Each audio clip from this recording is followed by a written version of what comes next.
A boat can vanish here in 4 minutes. No mayday, no wreckage that tells you why, just a hull found floating upside down, undamaged and empty. This is the Bering Sea, the cold shoulder of water between Alaska and Russia, walled off by a 1,000-mile chain of volcanic islands.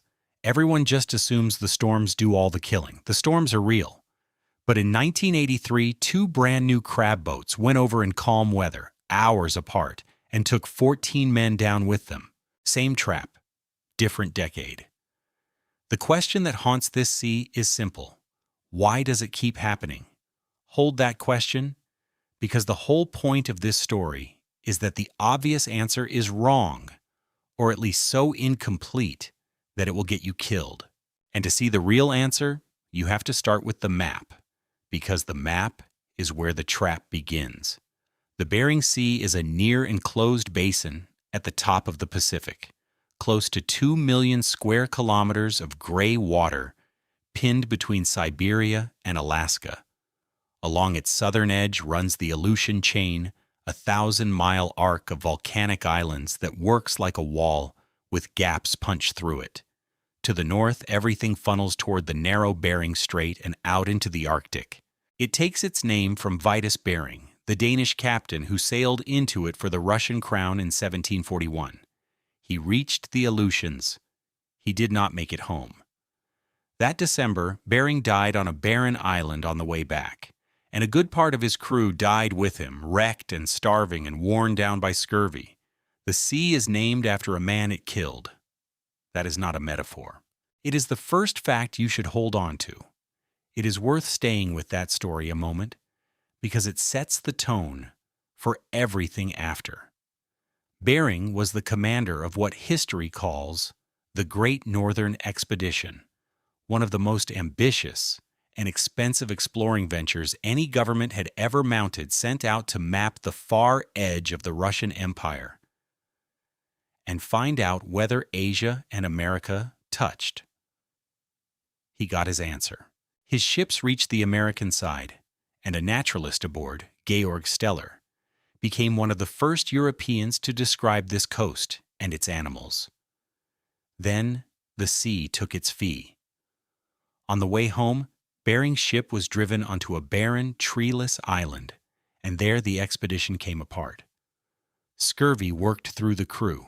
Men died in the sand, and the wind through the winter, Bering among them, and the survivors wintered over on the wreck of their own vessel before building a smaller boat from its bones and limping back the next year.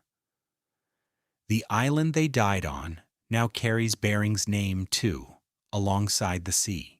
A whole expedition, the best equipped of its age, unmade by cold, distance, and the slow arithmetic of a body running out of vitamin C. Within sight of a coast, it had crossed an ocean to reach. What the survivors brought back finished the story in a crueler way.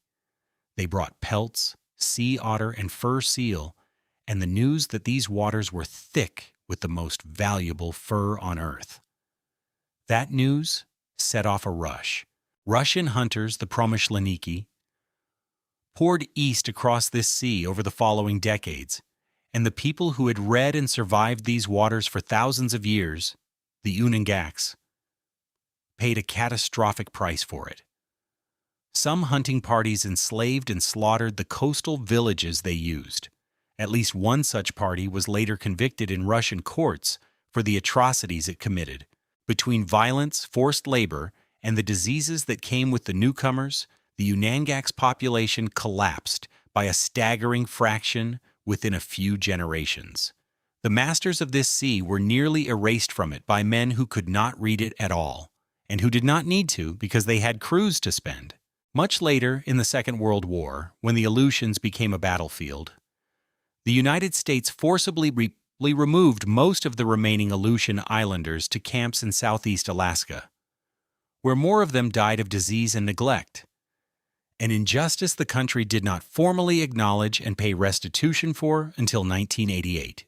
The knowledge system that had kept people alive on the Bering Sea for millennia survived all of that, but only barely, and only because the people themselves refused to disappear. Keep that arc in mind, because it is the shape of the whole story in miniature. Outsiders arrive with more equipment and more ambition than the locals ever had, and the sea patiently extracts a price the equipment cannot cover. Now look closer, because there is a detail here that most people miss, and it matters more than the storms do. The eastern half of this sea is astonishingly shallow. It is one of the widest continental shelves on the planet, and across huge stretches of it the water is only tens of meters deep. Drift west and south, and the bottom falls away into the Aleutian Basin, thousands of meters down. The exact figures vary depending on who is measuring what, but the shape is not in dispute. Shallow shelf in the east, deep basin in the west, and a boat crossing between them is crossing between two different sets of physics. Here is why the shallow part is dangerous, and it is the opposite of what you would guess. In deep water, a big swell just rolls underneath you. The energy passes through. Over a shallow shelf, that same energy has nowhere to go but up. The waves stand taller. They grow steeper. They pack in closer together. A vessel that could ride long ocean swells all day gets punched by short, stacked walls of water that arrive before it has finished recovering from the last one. Think about what that does to a boat.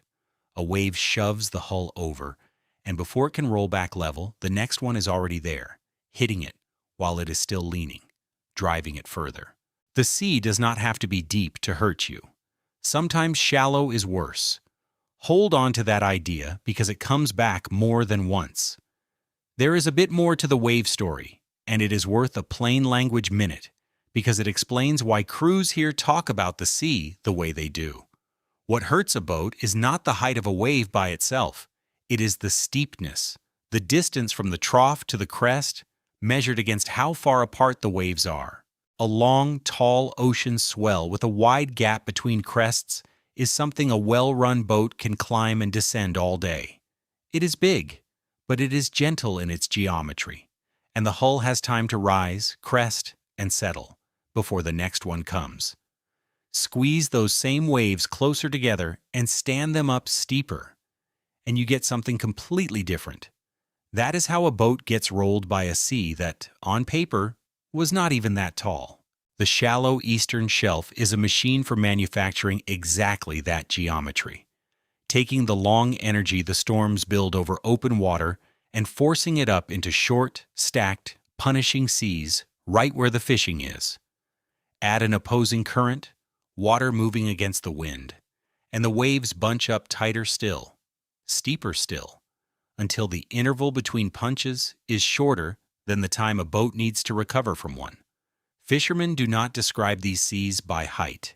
They describe them by how little time there is between them. And for all that, this is one of the great larders of the planet, which is the whole reason anyone is out here to be killed. That same shallow eastern shelf that sharpens the waves is also extraordinarily productive. Nutrients well up and mix across it. Sunlight reaches a broad, shallow water column, and the result is an explosion of life that feeds one of the richest fisheries on Earth. The Bering Sea and the waters around the Aleutians produce an enormous share of the seafood the United States eats. Vast harvests of pollock and cod and crab and more, worth billions of dollars a year and supporting whole towns and fleets. This is the cruel joke of the place, the exact geography that makes it deadly. The shallow, storm-raked shelf is the same geography that makes it worth dying for. The fish are there because the water is shallow and violent and cold and churning with nutrients, and the boats are there because the fish are there. And the men are on the boats because the boats are where the money is. You cannot separate the danger from the reward. They are the same feature of the same sea, seen from two directions. A calmer, deeper, warmer sea would be far safer and would hold a fraction of the catch.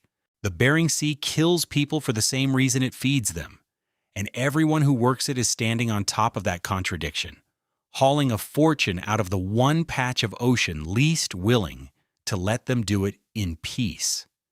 Then there is the weather, and this is where reputations are made.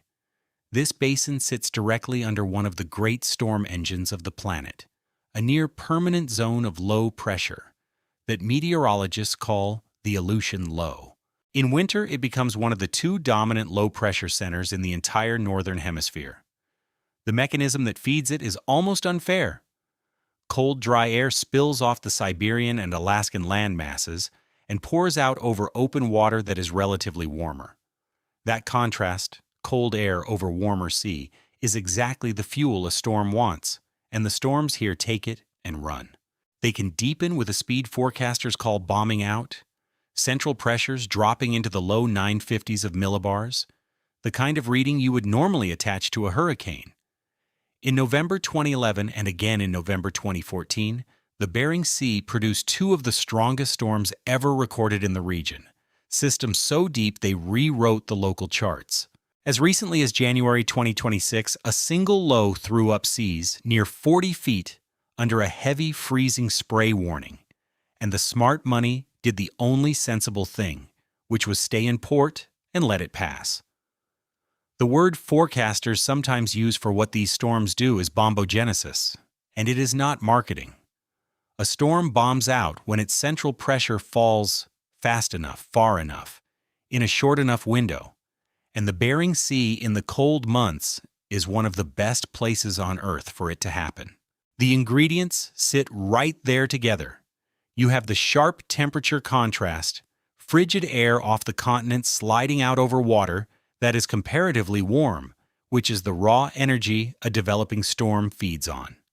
You have the jet stream overhead steering system after system into the same corner, and you have the geography funneling and focusing it. A low that might merely be nasty somewhere else can, over this water, deepen into something monstrous in a single day. The pressure crashing while a mariner watches the barometer and does the math on how far the nearest shelter is. The deepest of these, the ones that drop into the low 950s of millibars, carry the wind field of a hurricane across hundreds of miles of open sea.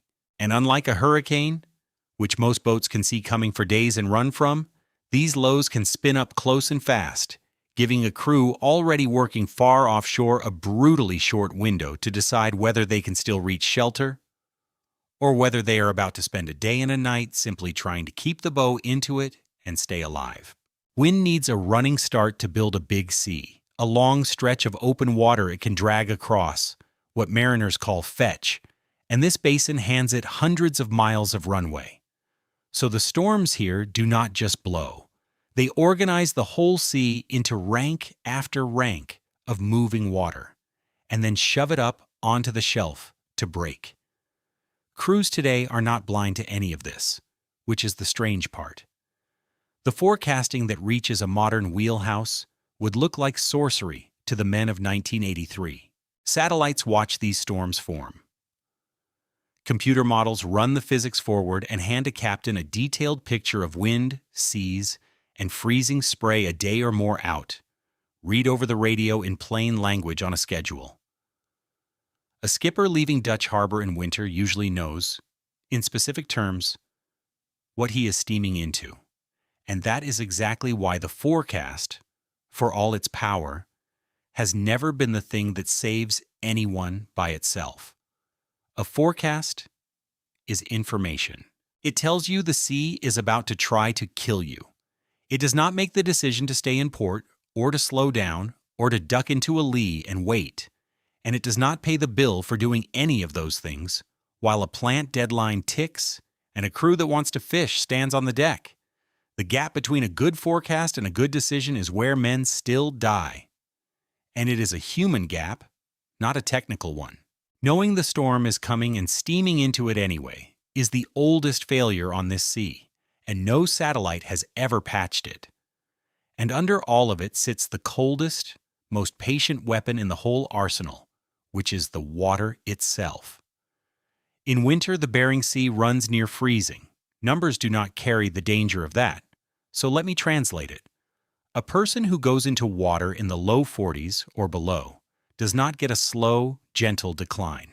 The first thing that happens is cold shock, an involuntary gasp and a racing heart in the first minute, at the exact moment a wave is likely to be over your face.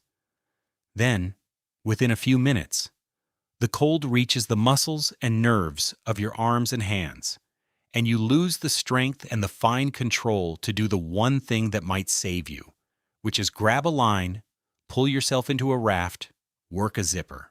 Hypothermia, the thing everyone names, comes later, and if you last long enough to die of it, you were one of the lucky ones who got that far. In this water, the clock is not measured in hours. It is measured in minutes, and it starts the instant you are in. It helps to understand the stages, because they explain why so many of the men in this story are found already gone, sometimes still in their suits. The first stage is cold shock, and it hits in the first seconds to the first minute. The body's reaction to sudden cold water is a huge involuntary gasp, followed by rapid, uncontrollable breathing, and a spike in heart rate and blood pressure. If your head goes under during that gasp, which it easily can in a breaking sea, you inhale water, and it is over almost immediately, before cold has even really begun to work on you. If you survive that first minute, you enter the second stage, and this is the one that traps so many capable people. Over the next several minutes, as cold blood returns from your skin and the surface muscles of your limbs chill, you lose strength and coordination in your arms, hands, and legs. This is swim failure. It is not a matter of willpower or fitness. The machinery simply stops responding. A strong, experienced fisherman can find, within minutes, that he cannot make his fingers close on a line, cannot pull himself up into a raft, cannot work the zipper of a suit he did not manage to seal before he went in. Only after all of that, if you are still afloat and still breathing, does the third stage, true hypothermia, slowly take hold and cool the body's core toward death. The grim irony is that hypothermia, the danger everyone names, is the slow one. In the Bering Sea, most of the killing is done in the first 10 minutes by the two faster stages, before the cold has done anything a thermometer would call hypothermia at all. This is why the immersion suit matters so much and why it matters that it be sealed. The suit does not make you warm. It slows every one of those stages down, turning minutes into hours, and it is the only thing that gives a rescue that must come from hundreds of miles away any chance at all of arriving in time. Put those pieces together and you already have a fearsome place, a shallow shelf that sharpens the seas, a basin parked under a hurricane factory, water cold enough to disarm a strong man in the time it takes to read this sentence, and wrapped around all of it distance because this is one of the most remote corners of the United States. The hub of it all is a place called Dutch Harbor, on the island of Unalaska, out in the Aleutians. For years running, it has been the busiest fishing port in the country by volume. De Metzit Minakanai, the town where the boats fuel up and load out and point their bows north into the dark. It is also roughly 800 miles from Anchorage. When something goes wrong out past Dutch Harbor, help is not around the corner. Help is measured in hours of flying, in fuel loads and cutter positions, and those hours are the difference between a rescue and a recovery. It is worth picturing the place itself, because almost every boat in this story left from there. Dutch Harbor is not much to look at. A working port town on a treeless, wind-scoured island far out in the Aleutians, all fuel docks and processing plants and stacked crab pots and gravel, ringed by green volcanic hills that vanish into fog for much of the year. It is also, by the weight of what crosses its docks, routinely the #1 fishing port in the entire United States, the place where an enormous share of the nation's seafood comes ashore. Everything funnels through it. Boats fuel there, load their pots and bait there, sign on their crews there, and point their bows out from there into the sea. And the moment they leave, they are on their own in a way that is hard to grasp from a mainland where help is a phone call and a short drive. The grounds are hours to days away. The weather can turn between the harbor mouth and the fishing. And the town at your back, for all its importance, is one small cluster of lights on one small island in a sea the size of a country. Leaving Dutch Harbor in winter is not like leaving a marina. It is stepping off the edge of the reachable world with a deadline in your pocket. It is hard to overstate how much rides on this one grim stretch of water. The Bering Sea and the Aleutians are the engine room of American seafood. Alaska pollock caught out here is the largest fishery in the United States by volume. The fish behind a huge share of the country's fish sticks and fast food filets, and alongside it come the cod, the crab, the sole, and the rest, landed in staggering quantities year after year. Whole towns exist for no other reason. Unalaska, Akutan, St. Paul, Kodiak, these are not places people pass through. They are places built entirely around catching, processing, and shipping what comes out of this sea, where the plant is the biggest employer and the tide of boats is the local economy. Some of that wealth is deliberately routed back to the region's native communities through a program that hands Western Alaska villages a guaranteed share of the catch, a stake in the resource off their own coast. So when a boat goes down out here, it is not a freak event at the edge of nowhere. It is a casualty of one of the most productive and most important workplaces in the country, a place the rest of America depends on 3 times a day without ever thinking about the water it comes from or the price the water charges. And the grounds themselves are further out than the word offshore suggests. The crab and cod boats in this story were not working just past the harbor mouth. They were steaming to fishing grounds scattered across the shelf and out toward the edge of the basin, around the Pribilof Islands, past St. Paul and St. George, out toward Petrel Bank and Amchitka Pass, in some cases hundreds of miles from Dutch Harbor and a great deal further from anywhere with a hospital. The specks of land that dot that emptiness are not refuges in any real sense. St. Paul and St. George out in the Pribilofs are tiny, wind-hammered islands with a few hundred people between them, a runway that closes in weather, and not much else. Attic, far down the chain, is a nearly abandoned Cold War outpost. These are the places a search has to stage from, the places a limping boat might try to reach, the places the Coast Guard forward deploys a helicopter when a storm is coming, and they are small and far apart and often socked in by the very weather that caused the emergency. When you hear that a boat went down 70 miles from St. Paul or 100 miles from Adak, do not picture help just over the horizon. Picture a village smaller than a city block, on an island in the middle of a freezing sea that happens to be the closest thing to civilization for a very long way in every direction. So the obvious answer to the title practically writes itself. Shallow water that sharpens the waves, plus a storm factory overhead, plus water that kills in minutes, plus a coastline no one can reach fast, equals dead sailors. And that answer is true. It is just not the whole answer, and it is not even the most disturbing part because the boats that start this story did not die in a storm. Long before any of this had engines or forecasts, there were people who understood this sea better than almost anyone since. The Unangaks, the indigenous people of the Aleutians, whom the Russians would later call the Aleut, built a maritime culture around these waters that lasted thousands of years. Their boat was the Ikyaks, known in Russian as the Baidarka, a skin-on-frame kayak with a strange forked bow. That bow was not decoration.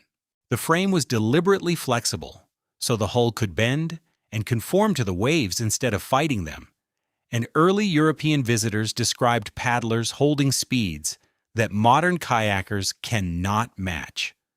The whole design was an argument, worked out over generations, about how a small craft survives a big, cold sea. Boys began training as small children.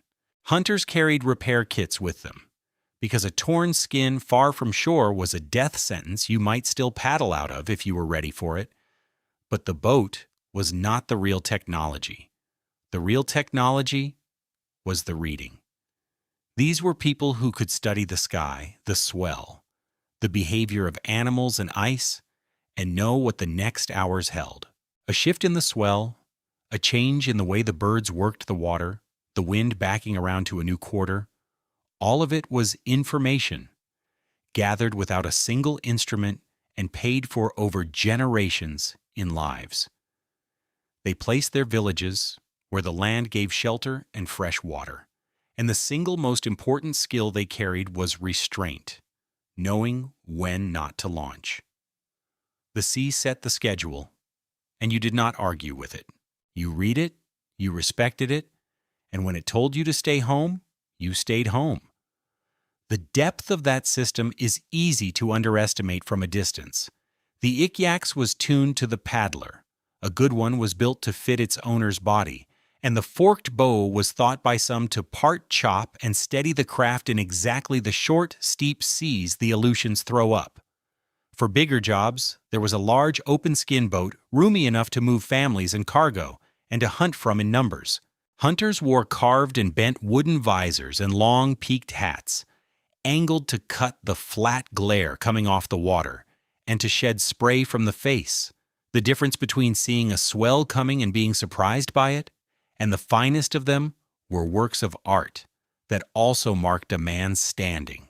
Children learned the water almost before they learned anything else, put into boats young and trained for years in the balance, the paddle, the reading, until the knowledge lived in the body and not just the head.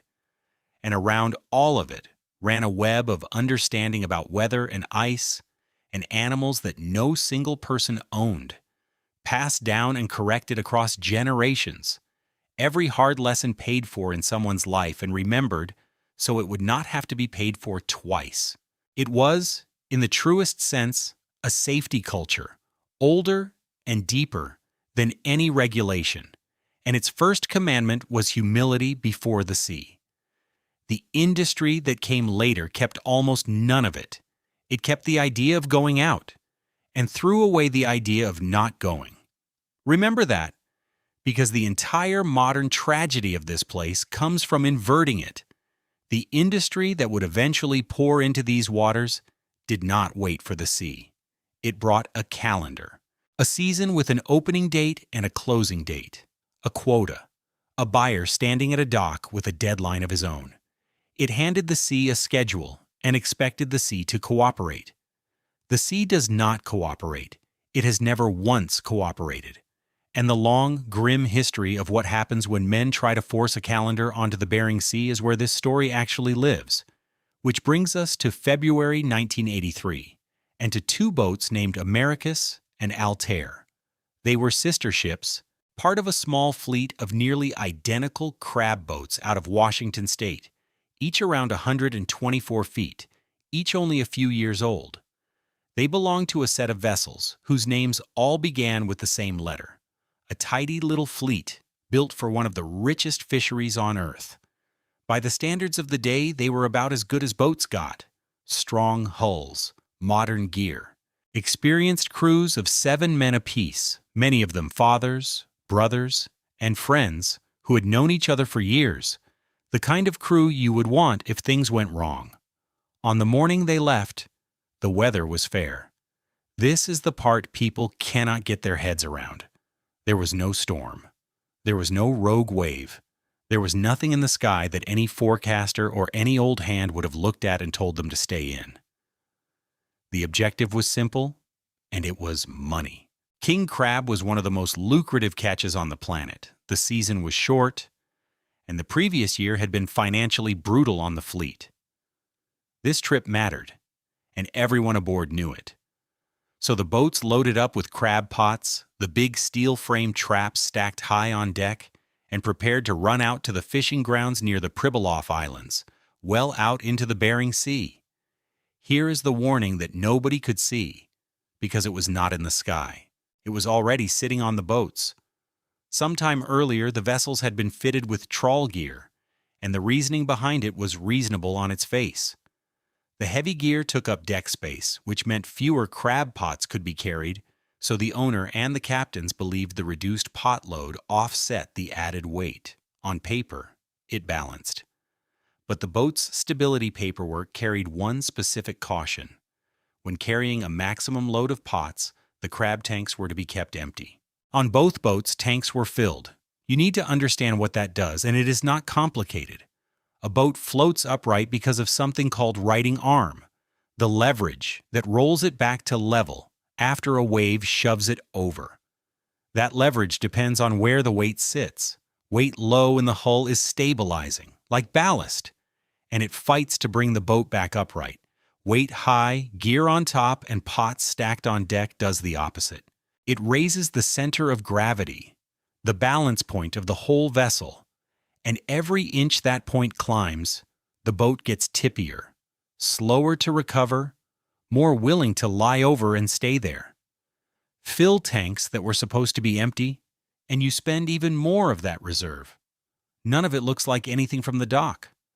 The boat sits there. It floats fine. It steams out into calm water the way it has 100 times before. What has changed is invisible. The margin between upright and over has quietly shrunk toward nothing, and no one standing on deck can feel it until the sea asks the boat a question it can no longer answer.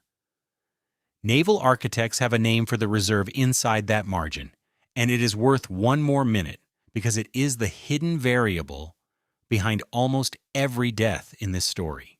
A boat's initial stability is measured by something called metacentric height, the distance between the center of gravity and a point called the metacenter, the pivot the hull effectively rolls around. Keep the center of gravity comfortably below that point, and the boat is stiff and eager to right itself. Let it climb toward it by stacking weight high, and the boat turns tender, slow to come back, until at the limit, it does not come back at all. That is the number overloading quietly eats. And there is a second, sneakier thief called the free surface effect, which is why a boat can be doomed by water that has not even sunk it yet. Any liquid free to slide around inside the hull, a half-filled fuel or crab tank, water loose in a flooded compartment, water trapped on deck, does not sit still when the boat rolls. It runs to the low side, and its weight goes with it, dragging the balance point further over and lifting the center of gravity higher exactly when the boat most needs it low. This is why a tank filled against the stability letter helped roll the Americus, why loose processing water is so dangerous on a factory boat, and why the first slug of flooding through an open door does far more harm than its weight alone suggests. A little water moving around inside a boat can be more dangerous than a lot of water held still. The margin is not only about how much you carry, it is about how much of it is free to move. The Altair left Dutch Harbor first around 2:30 in the morning on February 14th. The Americas followed roughly 6 hours later. Both were loaded. Another fishing boat heading in passed within 150 yards of the Altair around 3:30 and saw nothing wrong.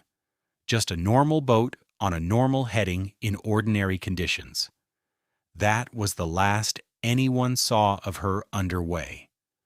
Then, silence. No radio call, no distress signal. With almost no stability reserve left, it would take only one roll the boat could not recover from. And a roll like that happens in seconds, far faster than a man can reach a radio, let alone key it and explain what is happening to him. The objective stopped being crab and became survival, and there was not even time for that. These were not boats stripped of safety gear. They carried the survival equipment of their day.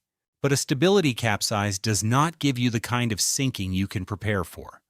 There is no slow list, no hour to pull on a survival suit or wrestle a raft over the side, no window to stop and think. The boat is upright, and then it is not, and the men are in water cold enough to pull the strength out of their hands in a couple of minutes. Gear you cannot reach is the same as gear you never had. In the early afternoon, a freighter spotted a capsized hull about 25 to 30 nautical miles northwest of Dutch Harbor. It was the Americus, floating upside down, its hull undamaged.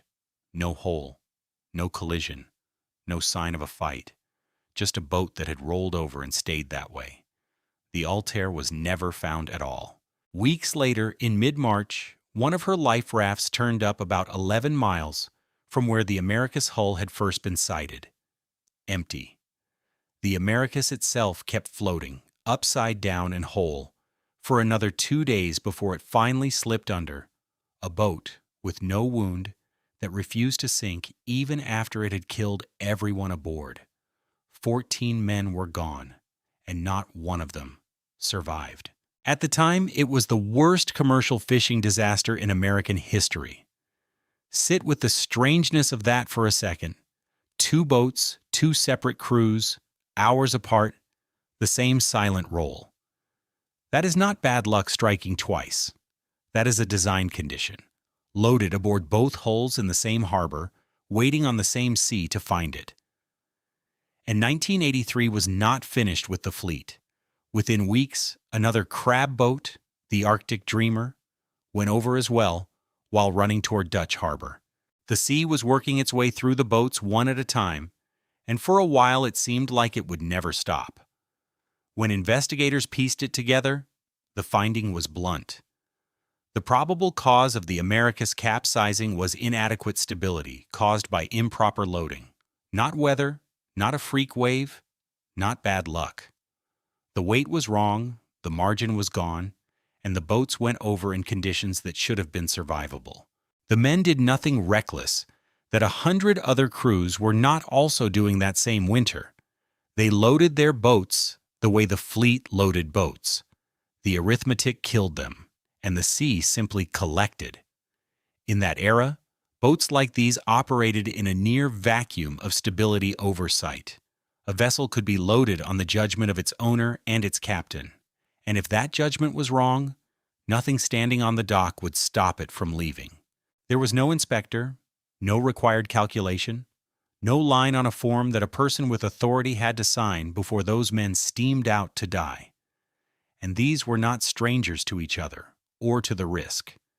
The A-boats came out of a small, tight world, crews drawn from the same towns and families, men who had grown up together and fished together and would, in the ordinary way of things, have grown old together. When the 2 boats did not come back, the loss did not land on 14 scattered individuals. It landed on a community that lost sons, brothers, fathers, and friends in a single afternoon, some households losing more than 1 man to the same sea on the same day. The families had watched the boats load. They knew the previous year had been hard and the pressure to fish this one was high. And then they waited. First for radio contact that never came, then for a search that turned up an upside-down hull, and eventually, an empty raft. And finally for an official finding that told them what they already suspected, that the boats had simply been loaded past the point of safety and had rolled. There is a particular cruelty in a disaster with no wreck to bury, and in the Altair's case, no Wisenbik Deutsch Iwotisi, no bodies to recover at all. It leaves a grief with nothing to close it. Years later, families in this fishery would still be receiving fragments, a piece of debris. In one case, even human remains brought up by chance from the bottom, small deliveries from a sea that keeps most of what it takes. The Americus and Altair became a landmark in the industry not only because of the number, but because of that senselessness. 14 skilled men in fair weather and new boats. And it was one of the events that finally forced the country to admit that the price of the catch had grown obscene. That is the first layer, and it should reset the way you think about this place. The Bering Sea does not need a storm to take you. It does not need a mistake you can see or a warning you can hear. It needs the numbers to be slightly wrong, weight too high, margin too thin, and then it waits, patiently, for the one moment you cannot recover from. And it hides the whole thing until that moment arrives. The horror of the Americus is not that the men were careless. The horror is that they were normal, and normal was already fatal. Now, if the problem is loading math, the fix seems obvious. You write rules. You limit the load. You check the stability of every boat before it leaves the dock. And in the years that followed, that is very nearly what the country tried to do. The industry would be forced, slowly, and against its own resistance to confront its own arithmetic. And by every reasonable expectation, disasters like this one should have ended. They did not. The same trap stayed open. It would close again and again, on bigger boats, on newer boats, on crews with better gear and better forecasts, and a Coast Guard that could actually hear them. To understand why none of that was enough, you have to stop looking at the boats for a moment and start looking at the reason anyone points a boat at this sea in the first place. That reason is money. And it built a machine that fed men into the Bering Sea faster than anything in its history. Understand the machine, and the deaths stop looking like accidents. For decades, Bering Sea crab was fished under a system the industry simply called the Derby. The season did not run on a schedule anyone controlled. It ran on a single catch limit for the entire fleet. When enough crab had been landed across all the boats, the season slammed shut, sometimes within days of opening. So every boat raced.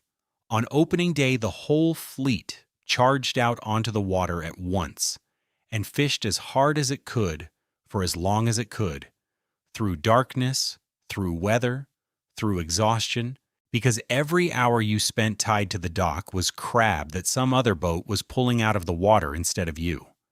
There was no prize for caution. There was no bonus for coming home rested. The only thing that counted was how much crab was in your tanks when the gun went off, and the gun could go off at almost any time. It helps to know what loading a boat meant, because the danger was built into the shape of the work. A Bering Sea crab pot is not a little cage. It is a steel-framed box, 7 or 8 feet on a side, webbed with mesh, and it weighs several hundred pounds empty before a single crab or a pound of bait goes into it. A boat fishes dozens of them, sometimes far more, and between the grounds and the dock, those pots ride stacked in tiers on the open back deck, lashed into a wall of steel that can stand higher than a man's head. That stack is the load everyone keeps talking about, and every pot in it sits up high, above the deck, above the waterline, in the worst possible place for a boat's balance. Then there is the rest of it. Tons of frozen bait, fuel, gear, and groceries for weeks at sea, and, once the fishing starts, the catch itself, live crab held in flooded tanks built into the hull, so the animals reach the plant alive. The work is brutal and endlessly repetitive.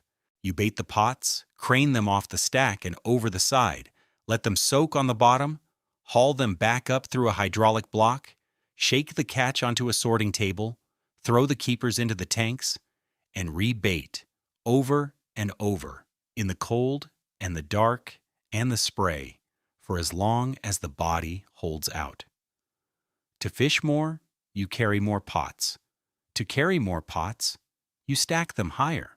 And every pot added to that deck stack lifts the boat's center of gravity another inch toward the point of no return. The Derby did not just push men to sea in bad weather. It pushed them out with the balance of the boat already loaded against them, in plain sight, welded into the daily shape of the job. It is worth saying that the capsize is not the only way this fishery kills, only the way that takes whole crews at once. The deck of a working crab boat is one of the most dangerous industrial workplaces on Earth in its own right. Men handle pots weighing several hundred pounds, swung on cables over a heaving deck, in the dark, on footing that freezes as they work. A line running out under load can take a hand or a leg, or drag a man over the rail in an instant. A pot coming aboard wrong can crush. And more than anything, the sea reaches up onto the deck and plucks people off it. A wave over the side, a slip on the ice at the wrong moment, and a fisherman is suddenly in the water, often without a suit, sometimes without anyone seeing him go. Falling overboard is one of the leading ways fishermen die out here, and the cold finishes the job as fast as it does for any capsized survivor in the same handful of minutes. The Bering Sea does not need to sink your boat to kill you. It only needs you to be in the water, and it has 100 quiet ways of arranging that. Sit inside that logic for a second, because it explains almost everything that follows. More pots on deck means more crab per trip. More crab means more money before the season closes. Waiting out a storm means watching your season and your paycheck drain away in real time while your competitors keep fishing. A single strong king crab season could pay a deckhand more than most people made in a year, and the whole thing could be over in under a week of actual fishing. The men doing this were not fools chasing a thrill. They were doing arithmetic, and the arithmetic told them to load the boat heavy and go. The Derby did not reward the careful captain. It rewarded the one who loaded to the rails, ran through weather that turned others back, and dared the sea to stop him. It took the single most valuable survival skill the Unangaks ever had, the discipline not to go, and turned it into a financial death sentence. In the Derby, the man who read the sea correctly and stayed in port lost. The man who ignored it and went, most of the time, won. Most of the time. That phrase, most of the time, is the whole psychology of the Derby, and it is worth being honest about how it works on people, because it is not stupidity. A captain who loaded heavy and ran through weather and came back with a full boat did not just make money. He proved something. To the buyers, to the other captains, to his own crew, who were paid on shares and wanted a skipper who caught crab. Do that a few seasons running and you become one of the highliners, the top boats, and the risk starts to feel less like risk and more like skill, because it keeps paying off. Every safe trip is evidence that the last gamble was fine, that the sea's warnings are for other, weaker men. This is how a whole fleet talks itself into a standard of loading and running that is, on any given trip, probably survivable, and, across a whole fleet across a whole winter, statistically certain to kill somebody. Decades later, when a television show made these crews famous and turned the phrase deadliest catch into a household brand, the audience watched the danger as spectacle. The men living it were not watching spectacle. They were doing the same arithmetic their predecessors had always done, betting that this trip would be one of the many that came back, and knowing, in the back of their minds, that the sea kept a ledger and eventually collected. That system ran for decades, and it ran on bodies. Through the late 1970s and into the 1980s, Alaska was burying commercial fishermen at a rate that would be a national scandal in any other industry. In some years, as many as 40 people died fishing in Alaska. Between 1981 and 1988 alone, more than 800 American commercial fishermen were killed in vessel casualties, an occupational fatality rate running something like 25 times the average for all other jobs in the country. And for a long time, almost nobody outside the fishing towns noticed, because the men who did this work understood the risk and had for generations chosen to face it without regulators looking over their shoulders. The high body count was treated, inside and outside the industry, as simply the price of the catch. The Americas and the Altair were part of what finally changed that. 14 men lost in an afternoon, in fair weather, in 2 brand new boats, was the kind of disaster too large and too senseless to file under the cost of doing business. And in 1988, Congress finally moved. With a law called the Commercial Fishing Industry Vessel Safety Act. People in the fleet will tell you flatly that it was written in blood, because it was. It gave the Coast Guard the authority to require, on almost every commercial fishing vessel from a Bering Sea crab boat down to a small skiff, the equipment that turns a sinking from a death sentence into something a person might survive. Immersion suits for every soul aboard, the bulky insulated coveralls the crews call Gumby suits, inflatable life rafts, emergency beacons, the EPIRBs, that fire off automatically and scream a boat's position to the Coast Guard when it goes down, signals, alarms, extinguishers, and, just as importantly, drills, monthly practice at pulling on a suit, launching a raft, sending a mayday, so that a crew's first attempt at any of it would not be in the dark, in freezing water, with the boat rolling under them. It is worth understanding exactly what that gear is, because these few objects are the entire thin line between a capsize and a funeral. The immersion suit, which the crews call a Gumby suit for its bulky orange shape, is a one-piece neoprene envelope that seals the whole body against the cold, with only the face left open. Closed properly at the face and wrists, it can hold a person's core temperature long enough to turn a death sentence into a weight. Left loose, seals not quite shut, it lets the near-freezing water seep in and become a cold, heavy trap, which is why the discipline of sealing it matters as much as owning it. The life raft is a canister that self-inflates into a covered float, rigged with a device called a hydrostatic release, a simple pressure trigger that cuts the raft loose as the boat sinks past a few meters, so it floats free and opens on its own even when no one had time to launch it. And the beacon, the EPIRB, is the reason a boat that vanishes without a word can still be found. When it hits the water, it transmits on an international distress frequency to a network of satellites, which fixes its position and relays it, within minutes, to a coordination center that starts the launch. That chain, suit to raft to beacon, is a brilliant piece of engineering, and it is the reason a boat can go down in silence in the middle of the night and still, sometimes, give up survivors at dawn. The effect was real, and it was measured. In the years right before the equipment rules bit, roughly 3 out of 4 crew members survived when a boat went down in Alaska.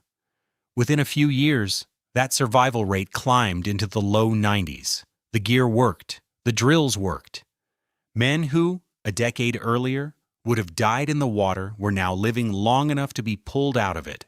If the Bering Sea's story were only about equipment, this is where it would end, in triumph. But look closely at what that equipment actually does, because it is the key to the whole thing.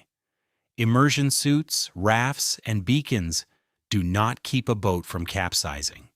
They do not touch the stability margin, the loading, the ice, the open door, the thing that puts a crew in the water in the first place. Every one of those tools is designed for the moment after the boat is already lost. They are not a fix for the trap. They are a way to survive falling into it, and only if you have the time and the training and the luck to use them before the cold takes your hands. The 1988 law made the Bering Sea vastly more survivable. It did almost nothing to make it less deadly. Those are different things, and the difference is written across every disaster that came after. There is a subtlety in that law that the Coast Guard itself came to understand, and it matters for every rescue in this story. When investigators looked at why the survival rate jumped, they concluded that the biggest single factor was not the gear at all. Most serious boats were already carrying rafts and suits voluntarily by the late 1980s. The men were not fools, and they knew what a cold sea did. What the law added that actually moved the numbers was the requirement to practice, to hold monthly drills, to physically pull on the suit, launch the raft, send the mayday over and over in daylight and calm, so that when the real moment came, in the dark, in freezing water, with the boat rolling and every instinct screaming, the hands already knew what to do without the mind having to think. That distinction between owning safety equipment and being able to use it under terror turns out to be the line between the man in the raft and the men in the water in nearly every one of these accidents. The gear is necessary. The training is what makes the gear real. And even a crew drilled to perfection can have those last minutes stolen by a boat that rolls too fast to abandon. Keep all of that in mind, the derby pressure and the new equipment both, because the next boats go down carrying every one of these lessons on board, and it still is not enough. April the 2nd, 2001. The Arctic Rose, a 92-foot catcher processor out of Seattle, was working far out in the Bering Sea, roughly 200 nautical miles northwest of St. Paul Island. She was a head and gut boat, which means the crew did not only catch fish, they processed it on board, gutting and freezing the catch in cramped quarters below deck while the vessel worked. 15 men aboard. That processing work carries its own peculiar danger, and it matters here. To handle the catch, crews move fish and water through open spaces below deck, and loose water sloshing inside a hull behaves like a live weight, sliding to the low side of every roll and dragging the boat further over instead of helping it back. Doors that are meant to stay sealed get propped open for the work, because a man carrying fish does not want to fight a heavy watertight door every trip. It is efficient. It is also a quiet way to undo a boat's stability from the inside, one propped door at a time. Life aboard a boat like that was its own kind of grind, and it shaped who was where when the end came. A catcher-processor is really two operations stacked on one hull, a fishing boat on deck and a small factory below, and the crew worked long, punishing shifts gutting and freezing fish in cramped, wet, roaring spaces, often out of sync with each other, some men sleeping while others worked around the clock. When the boat rolled, it did not roll on a crew standing ready at their stations.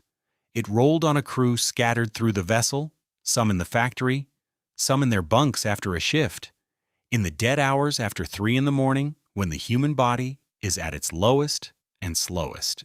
That is a large part of why so many of the Arctic Rose's men never made it out of the interior of the boat at all when she rolled. A storm had rolled in, a collision of fronts throwing up winds around 45 knots and seas of roughly 20 feet. Hard conditions, but nothing this crew had not worked in before. The objective was routine: catch, process, freeze, repeat. And then, at around 3:30 in the morning, everything stopped. There was no mayday. The first anyone ashore knew of it was the automated beacon, the EPIRB, activating as the boat went under. That beacon was one of the gifts of the 1988 law, and it did exactly its job, throwing a position onto a Coast Guard screen. But a beacon only tells you where a boat sank. It cannot tell you why, and it cannot pull a man out of the water. By the time help reached the position, there was nothing left to save. The Arctic Rose had gone down in minutes. Of 15 men, only one body was ever recovered, that of the skipper, David Rundall. The other 14 were gone, most of them, investigators believe, likely trapped in their bunks, asleep, when the boat rolled. It was the deadliest American fishing disaster in half a century. Here is where it gets genuinely unsettling, because the Bering Sea did the thing it does better than any investigator would like. It erased the evidence. The Coast Guard's most likely explanation was a chain that should sound familiar by now: water flooding in through a watertight door that had been left open, pouring into the processing area, wrecking the boat's stability, and rolling her before anyone in a bunk could so much as stand up. Compounding it, the owner had modified the vessel over time without having a naval architect evaluate what those changes did to her balance. Weight had been added, moved, removed, on the judgment of men who were not stability engineers, exactly the informal, invisible bookkeeping that killed the Americas. And there is a paperwork detail that turns out to matter more than it should. The Arctic Rose came in at 199 tons. The threshold for a mandatory Coast Guard stability and safety inspection was 200. By a single ton, she was a boat the system was never required to look at closely. That ton was no technicality to the families. It meant that no one with authority had ever been required to verify whether the boat could safely do what it was doing. The head and gut fleet had grown into a gap in the rules. Boats big enough to work like floating factories, crewed like factories, loaded like factories, but classed on paper as something smaller and simpler, and therefore left largely to police themselves. The law of 1988 had put suits and beacons aboard. It had not closed the hole through which a boat could be quietly rebuilt into something top-heavy and then sent to sea unchecked. Even the official explanation is contested, and it is worth being honest about that. A remote camera sent down to the wreck, more than 400 feet below the surface, captured a dark line running along the hull. One investigator who worked the case, a former National Transportation Safety Board man named Bob Ford, became convinced that line was a gash, a hull puncture from fishing gear that had broken loose in the weather, and that the boat had been holed and flooded from the outside rather than from an open door within. The Coast Guard concluded the dark line was nothing more than a strip of peeled paint of no consequence, and held to its theory of flooding through the open door. Ford disagreed so completely that years later, long after he had retired, he went public to argue the official story was wrong and that the dead deserved a truer account. The two versions have never been reconciled. 15 men died, and to this day, no one can tell you with certainty how it began. That is the new thing this wreck proves. The thing the Americas did not. In 1983, the boats at least floated long enough to be found and read. The capsized Americas drifted for 2 days like a piece of evidence the sea could not be bothered to hide. Here the sea took the vessel to the bottom, kept 14 of the 15 men, and left an argument where an answer should be. A boat can vanish in minutes without a single word, and the cause of it can stay disputed for decades. The water does not only kill, it hides how it did it, and it keeps the families waiting for an answer that never fully comes.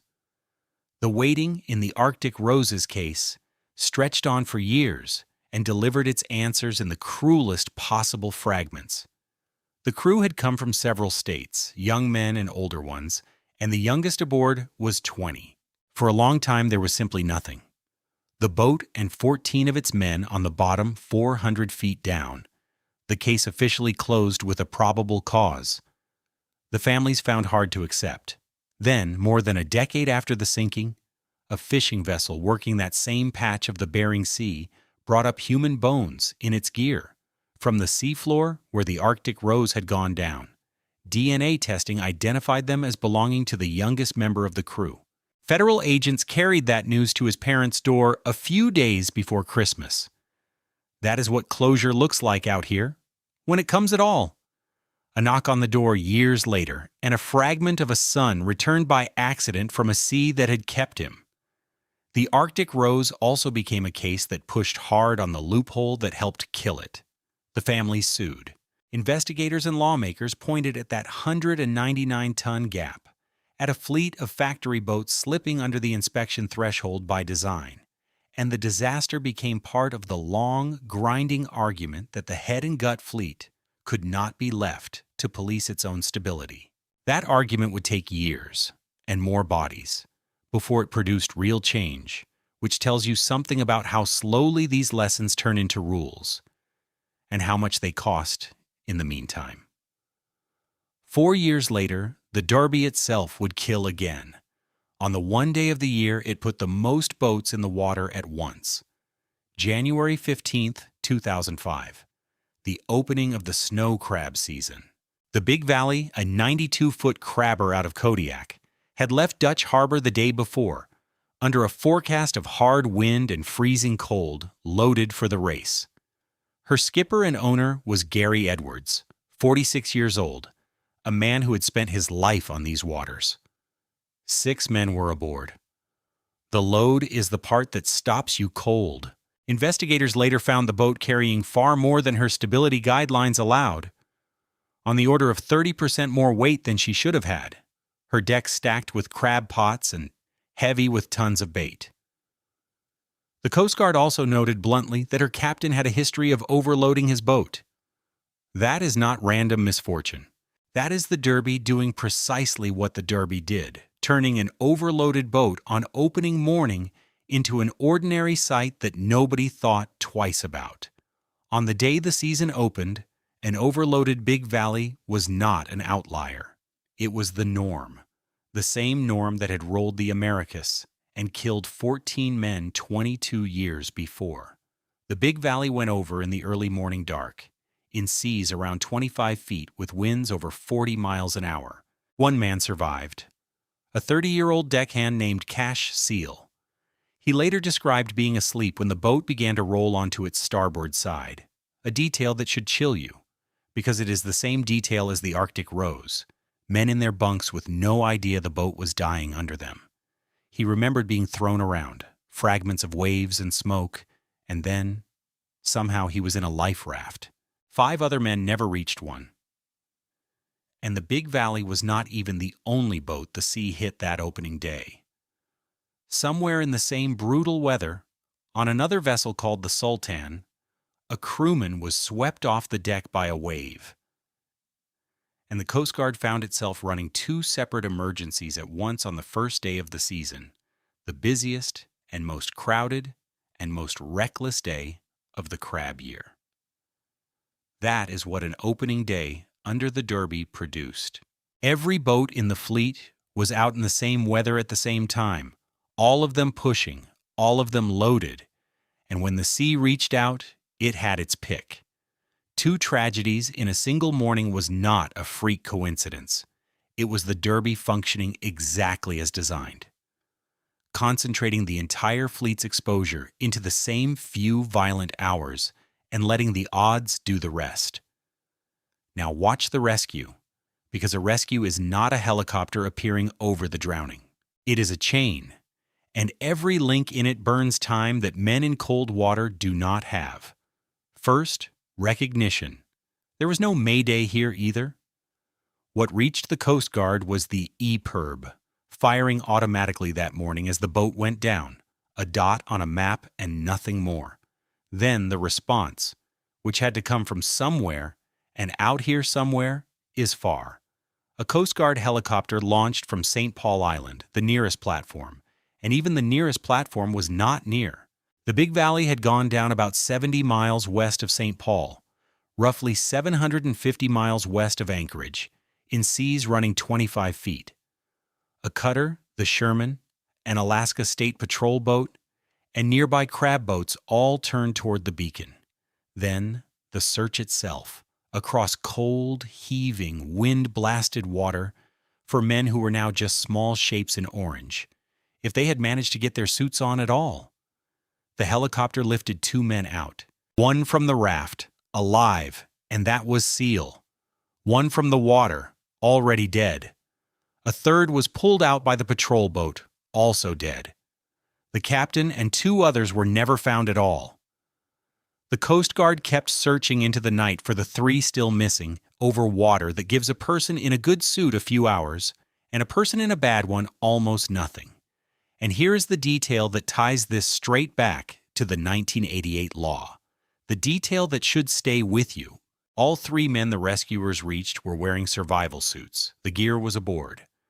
The crew had known in their final minutes that the boat was dying, and they had reached for exactly the equipment the law required them to carry, which is more than the America's crew ever got the chance to do. Those suits are remarkable machines, insulated and buoyant, able to buy a person hours in water that would otherwise kill in minutes.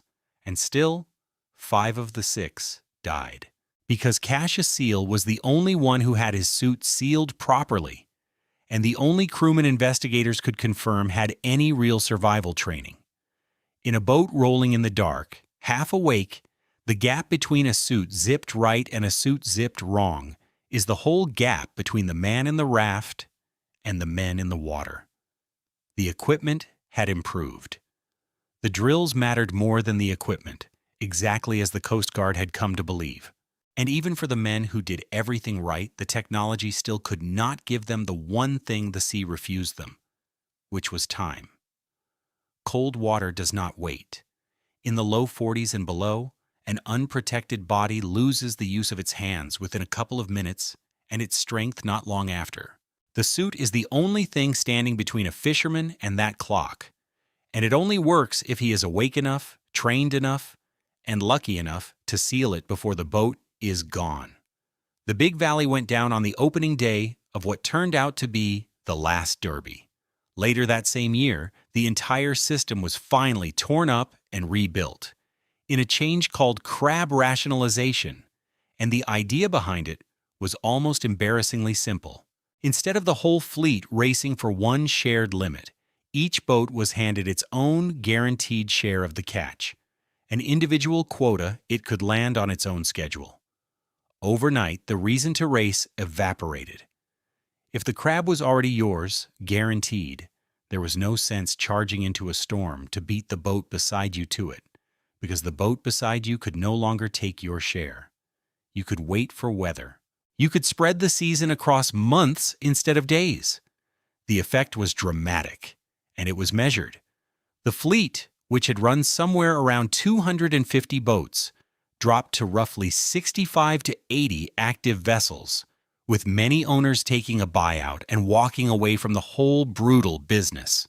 The boats that stayed now faced pot limits tied to their size and their stability, an actual legal ceiling on the exact overloading that had killed the Big Valley and the Americus and the Altair. And they faced stability checks before they were allowed to leave the dock, a real person verifying, at last, the arithmetic that had been left to chance for so long. In the years that followed, the fatality rate in the crab fleet fell by around 60%. For once, someone had looked at the machine that fed men to the Bering Sea and switched a large part of it off. Fishermen themselves will tell you the change finally let them do the thing the Unangaks always understood, mattered most. It let them wait.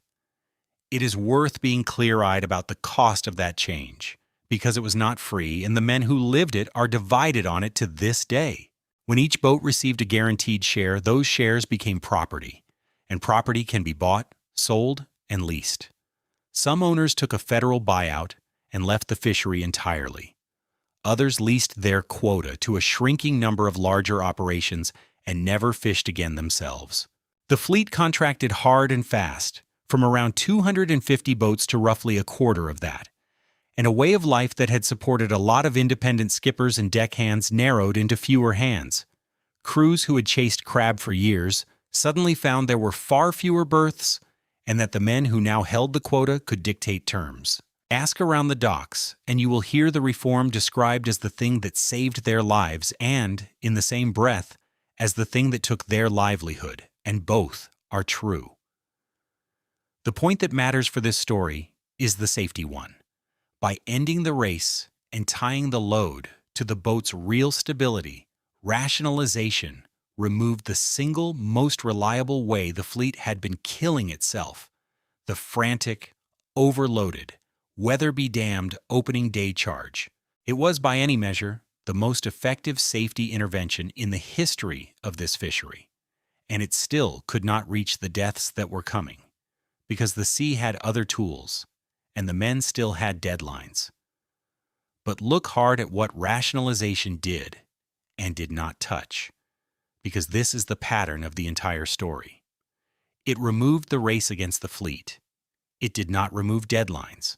A boat still had to deliver its crab to a processing plant, and plants ran on their own calendars with their own closing dates. The frantic fleet-wide race was gone, and that was a genuine and life-saving change.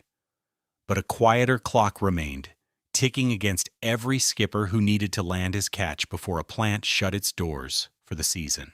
And a legal limit on pots does not stop a boat's stability from being eaten away over years by gear changes and modifications, the slow, invisible bookkeeping, any more than it stops the sea from adding weight of its own. The margin could still be spent. Rationalization just made it harder, not impossible, to spend it stupidly. And the head and gut fleet, the factory boats like the Arctic Rose, were not even in the crab program. They kept working under their own rules, in their own gap, and the sea was not done with them. October of 2008. The Katmai, a cod catcher processor around 92 feet, was pushing through Amchitka Pass, one of the gaps in the Aleutian Wall where the Bering Sea and the North Pacific meet, and the water gets confused and violent. She was about 100 miles west of the tiny outpost of Adak, one of the most remote places a boat can be in American waters, heading toward Unalaska with something like 120,000 pounds of frozen cod in her holds. That number matters because it was roughly twice the maximum weight her own stability report allowed. 11 men aboard.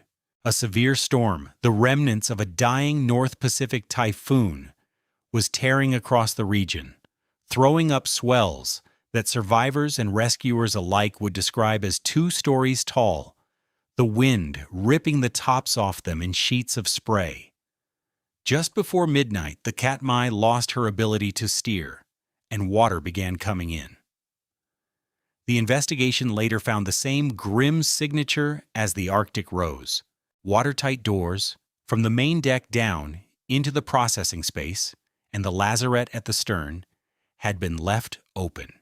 And once the boat was overloaded and wallowing in that sea, the open doors let the water march straight in, space by space, until the boat could no longer hold itself up. The skipper called to abandon ship. And this time, the crew had time, and they used it. All 11 men got into their survival suits. That is the 1988 law working, the drills working, men doing everything right in the middle of a nightmare. But watch the rescue chain again, because distance is about to do what distance always does. As she died, someone aboard got word to a nearby boat that the Katmai was flooding at the stern, but it did nothing to shorten the miles. The Coast Guard picked up the boat's emergency signal around 1 a.m. There is even evidence a mayday was sent before that, more than an hour and a half earlier. But if it was, it went unheard, lost in the static, received by no one who could act on it. A rescue helicopter and a C-130 airplane launched from the Coast Guard's air station in Kodiak. And the flight out to Amchitka Pass took roughly 4.5 hours. 4.5 hours just to arrive. In water in the low 40s. Think about what that means for 11 men in suits, scattered across 2-story seas in the dark, watching for a light. The airplane crew spotted strobe lights in the water and dropped life rafts to them. When a rescue helicopter finally got a swimmer down into that water, a Coast Guard rescue swimmer named Dave Coates, he found 4 men who had made it into a raft and were still alive. He put them, one at a time, into a basket and up to the helicopter. 4 survived. 5 bodies were recovered. 2 men were never found. 7 lives gone. From a crew of 11 that had done the hard part right and gotten into their suits. The rescue swimmer said afterward that the raft and the suits were what kept those 4 men alive long enough to be reached, and that the rest was their own will to survive. Every word of that is true, and it is also the whole tragedy in one sentence. The suits and the raft, the entire apparatus the country built after 1983, saved the men who could be reached in time. The distance decided who could be reached in time. And the distance out here is measured in the hours a body cannot last.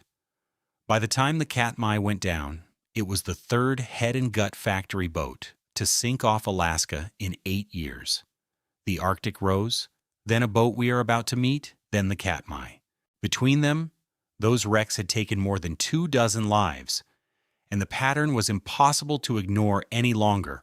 Always the same fleet, always some combination of overloading, modified stability, and water finding its way inside through doors that should have been shut.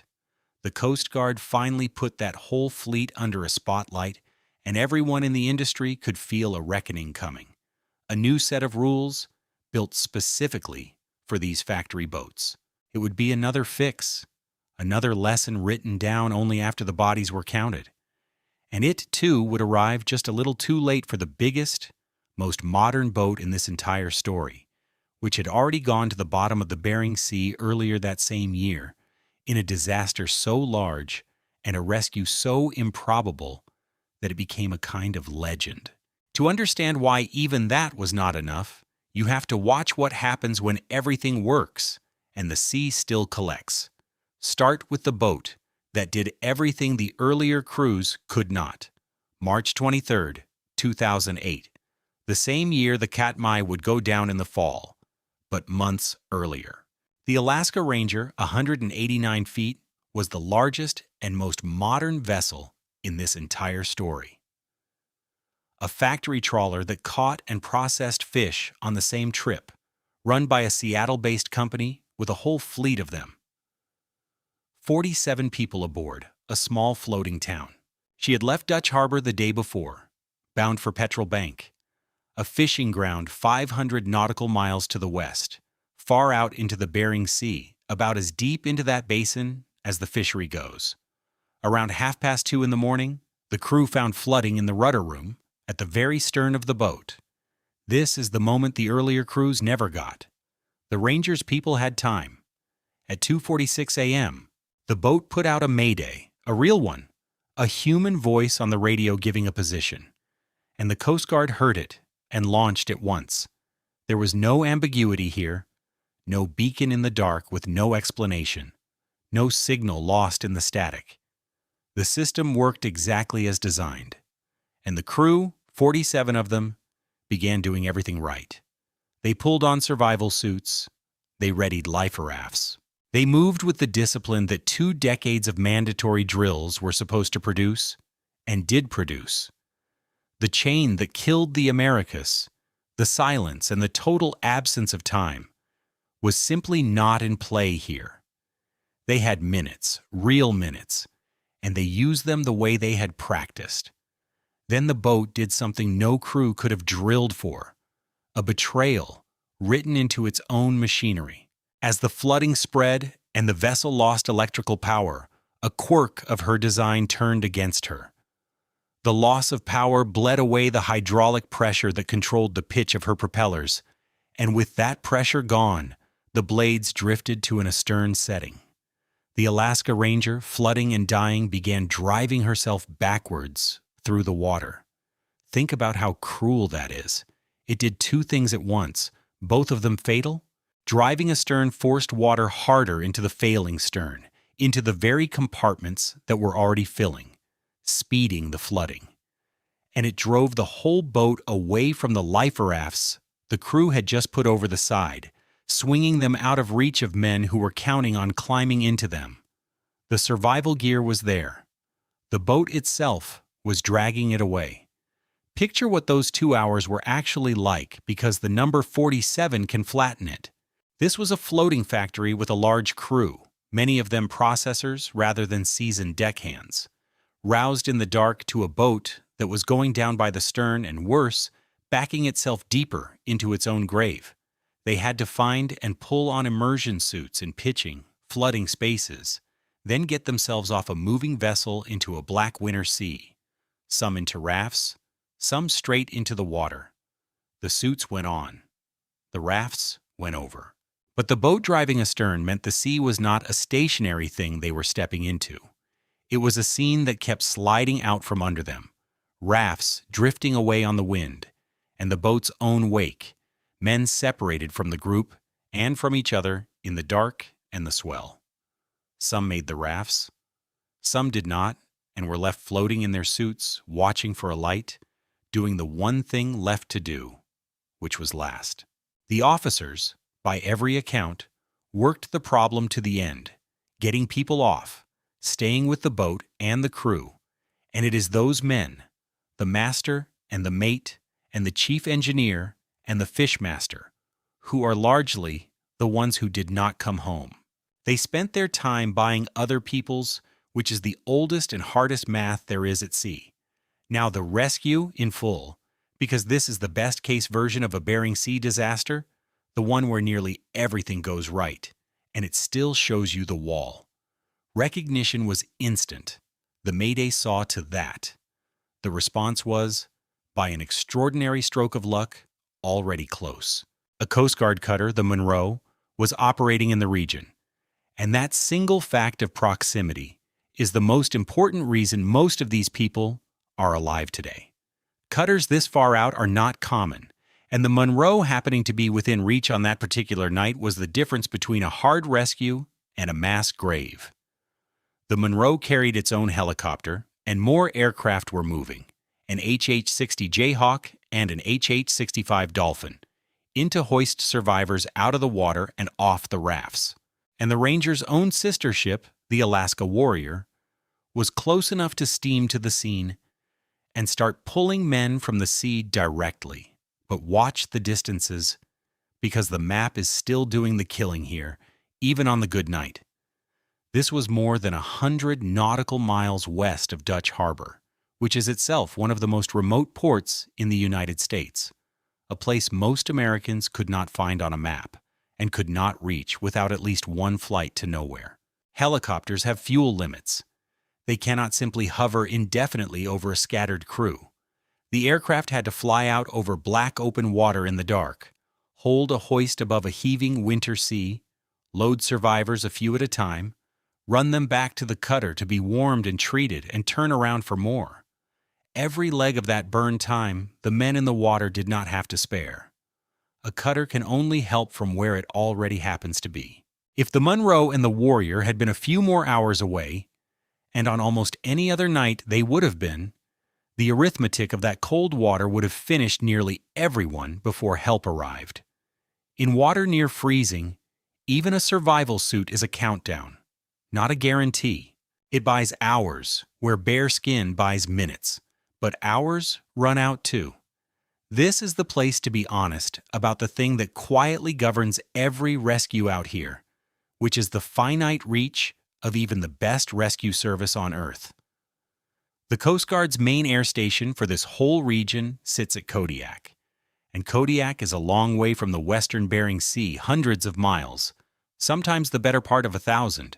Helicopters carry the swimmers and do the hoisting, and a helicopter is a machine ruled entirely by fuel.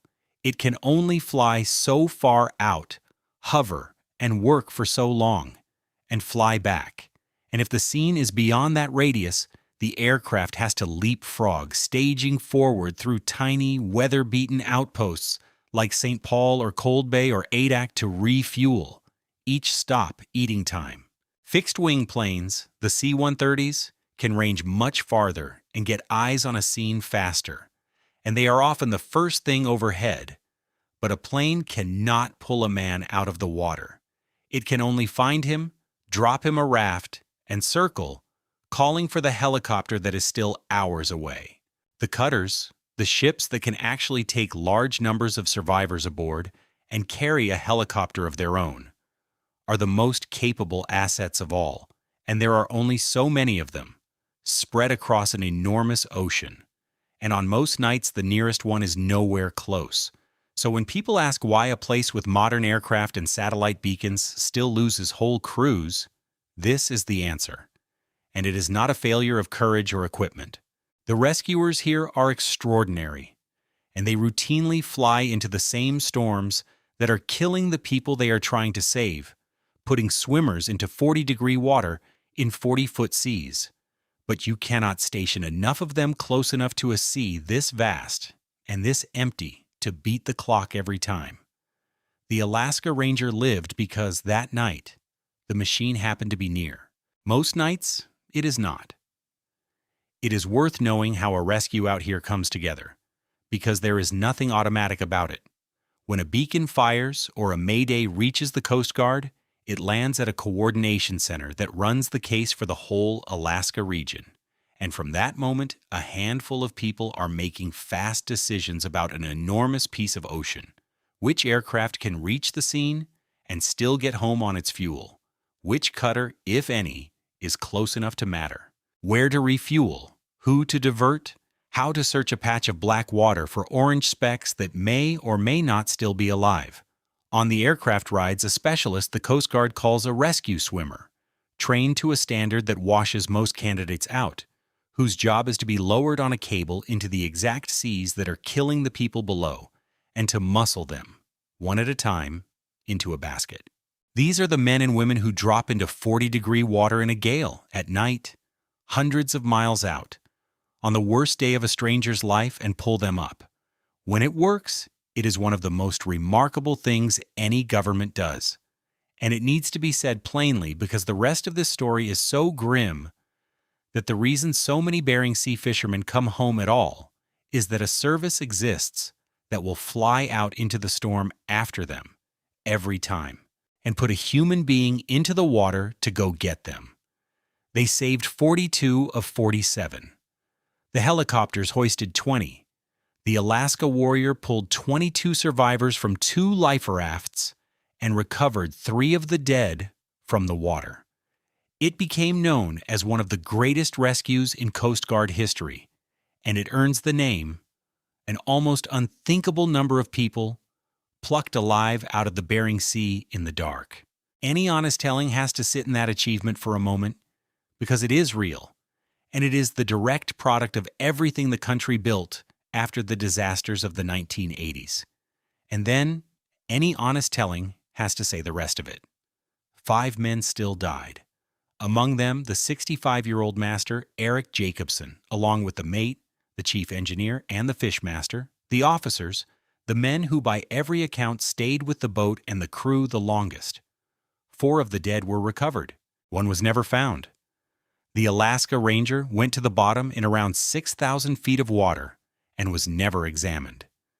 Investigators did what they could without the wreck, which is to say they reasoned from what floated and what the survivors remembered.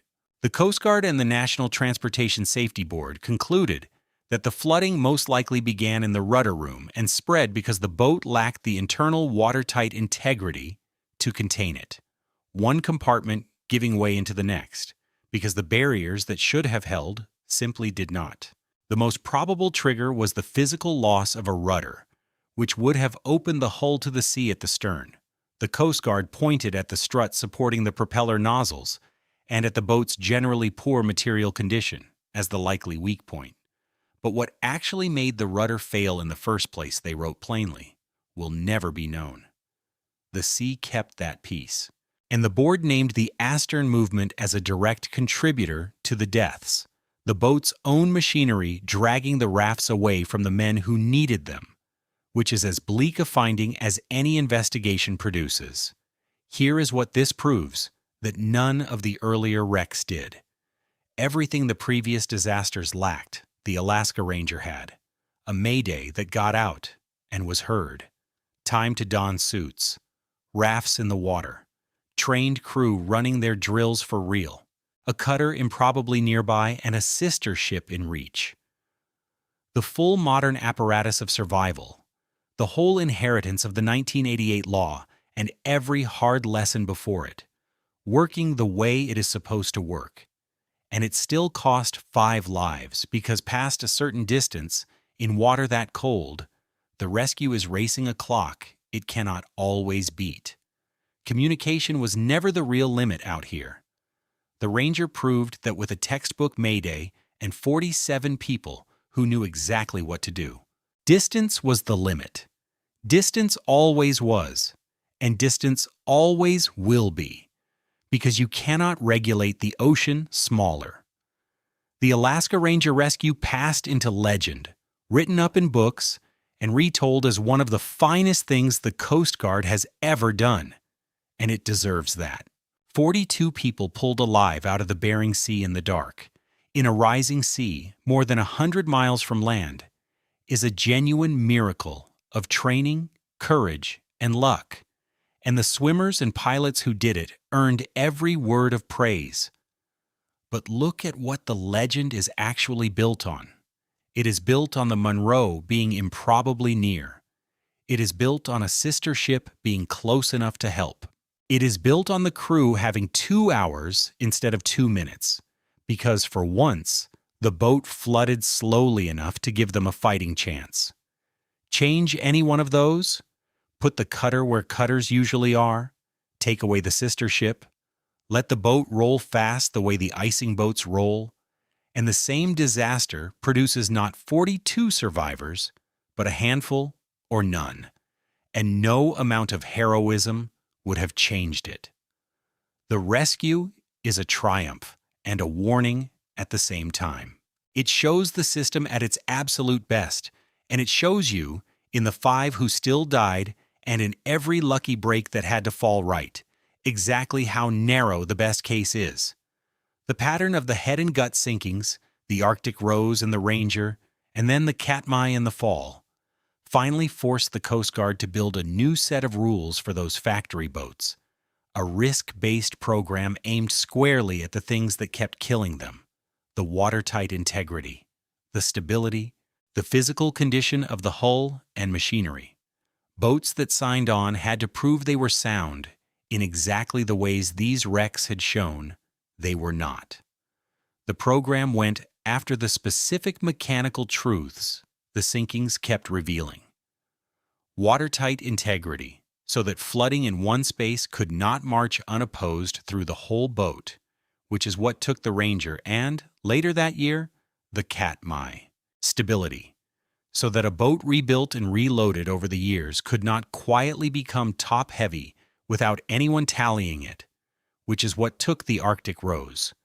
And the plain material condition of the hull, the shaft, the rudder, the machinery, because a rudder that falls out or a strut that fails does not announce itself.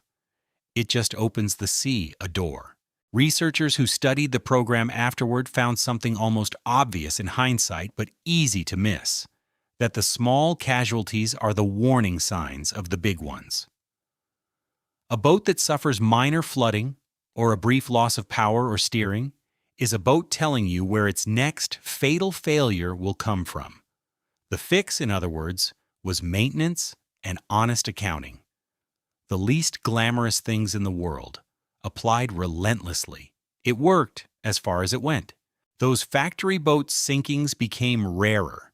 It was another patch, carefully fitted to the exact holes the last disasters had torn.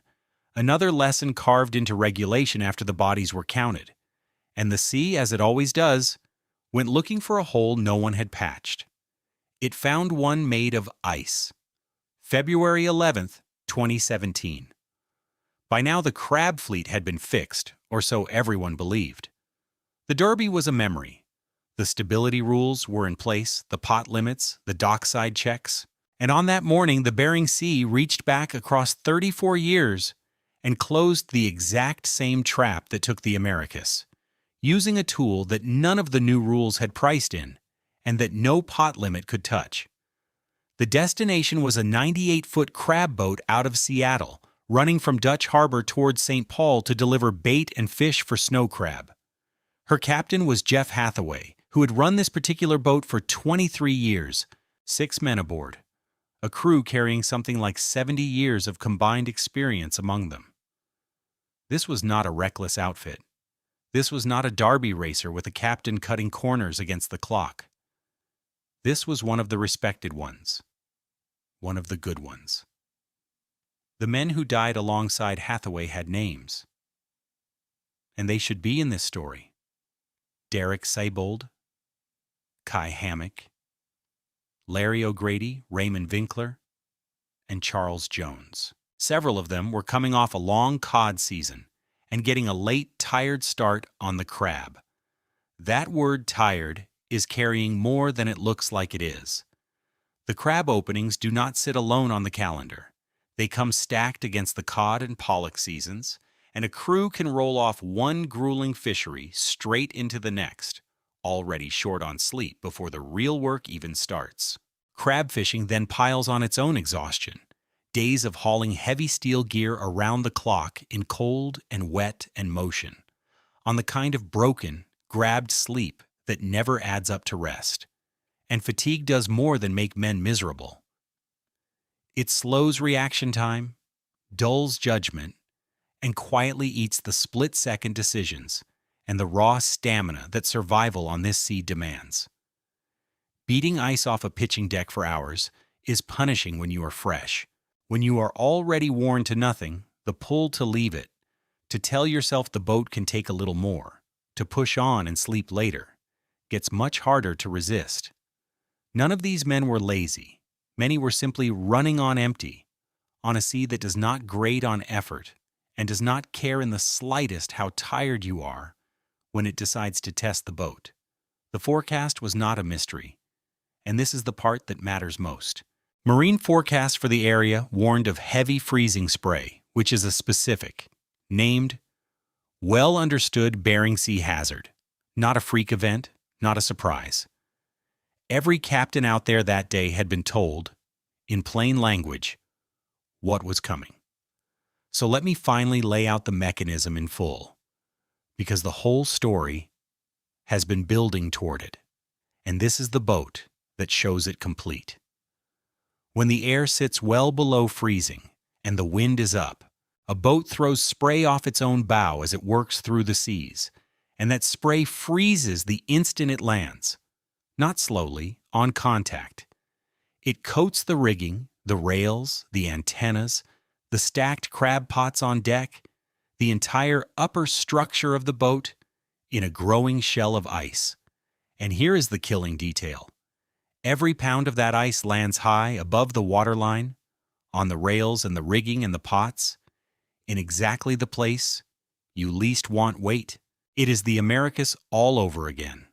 The center of gravity climbing and the righting arm bleeding away. That same invisible margin being spent, except this time nobody loaded the weight on at the dock. The sea painted it on, hour by hour, in the dark, while the crew worked. You can picture what that does to the boat and the men both. The deck grows slick and then treacherous. Tools freeze to the rails. The pots swell into shapeless white blocks. Every surface adds weight aloft. And the higher that ice climbs, the more the boat wants to lie over on its side and stay there, and the less it wants to come back. What makes freezing spray so treacherous is how fast it can happen, and how completely it depends on conditions a boat cannot control. The rate of icing climbs with three things together: how cold the air is, how hard the wind is blowing, and how cold the sea surface is, because all three decide how much spray gets thrown and how fast each film of it freezes before the next arrives. Get all three lined up: deep cold, a strong wind, and near freezing water, which is a common enough combination in the Bering Sea in February, and a boat can go from clear to dangerously burdened in a matter of hours. And it does not accumulate politely or evenly. It builds fastest on the windward side, on the rigging and rails and the open lattice of the stacked pots, all of it high and all of it exposed, precisely the geometry that does the most damage to stability. A crew can be working hard, catching nothing wrong in the moment, and be quietly turning their boat into a top-heavy block of ice the whole time. There is no instrument that fixes it, and no hull strong enough to ignore it. You either manage the icing hour by hour, or the icing manages you. The numbers are staggering. Investigators later estimated the destination could have taken on ice weighing up to around 339,000 pounds. The Coast Guard's own modeling found that with roughly 8 inches of ice built up on her, the boat would have had almost no righting arm left, almost no ability to roll herself back upright after a wave pushed her over. And the way you fight this is brutally simple and brutally hard, and every crab fisherman knows it. You slow down so the boat throws less spray, and you send the crew out onto that pitching, freezing deck with hammers and mallets and baseball bats to physically beat the ice off the boat, off the rails and the rigging and the pots, faster than the sea can put it back. It is exhausting, dangerous, miserable work, done in the cold and the dark and the spray, and it is the difference between living and dying. We know it can be done, because that same night, other captains did it. One boat, the Silver Spray, read the identical forecast and made the old Unangak's decision, the one the whole industry had spent decades forgetting. She holed up in the sheltered lee of St. George Island and simply waited for the conditions to improve.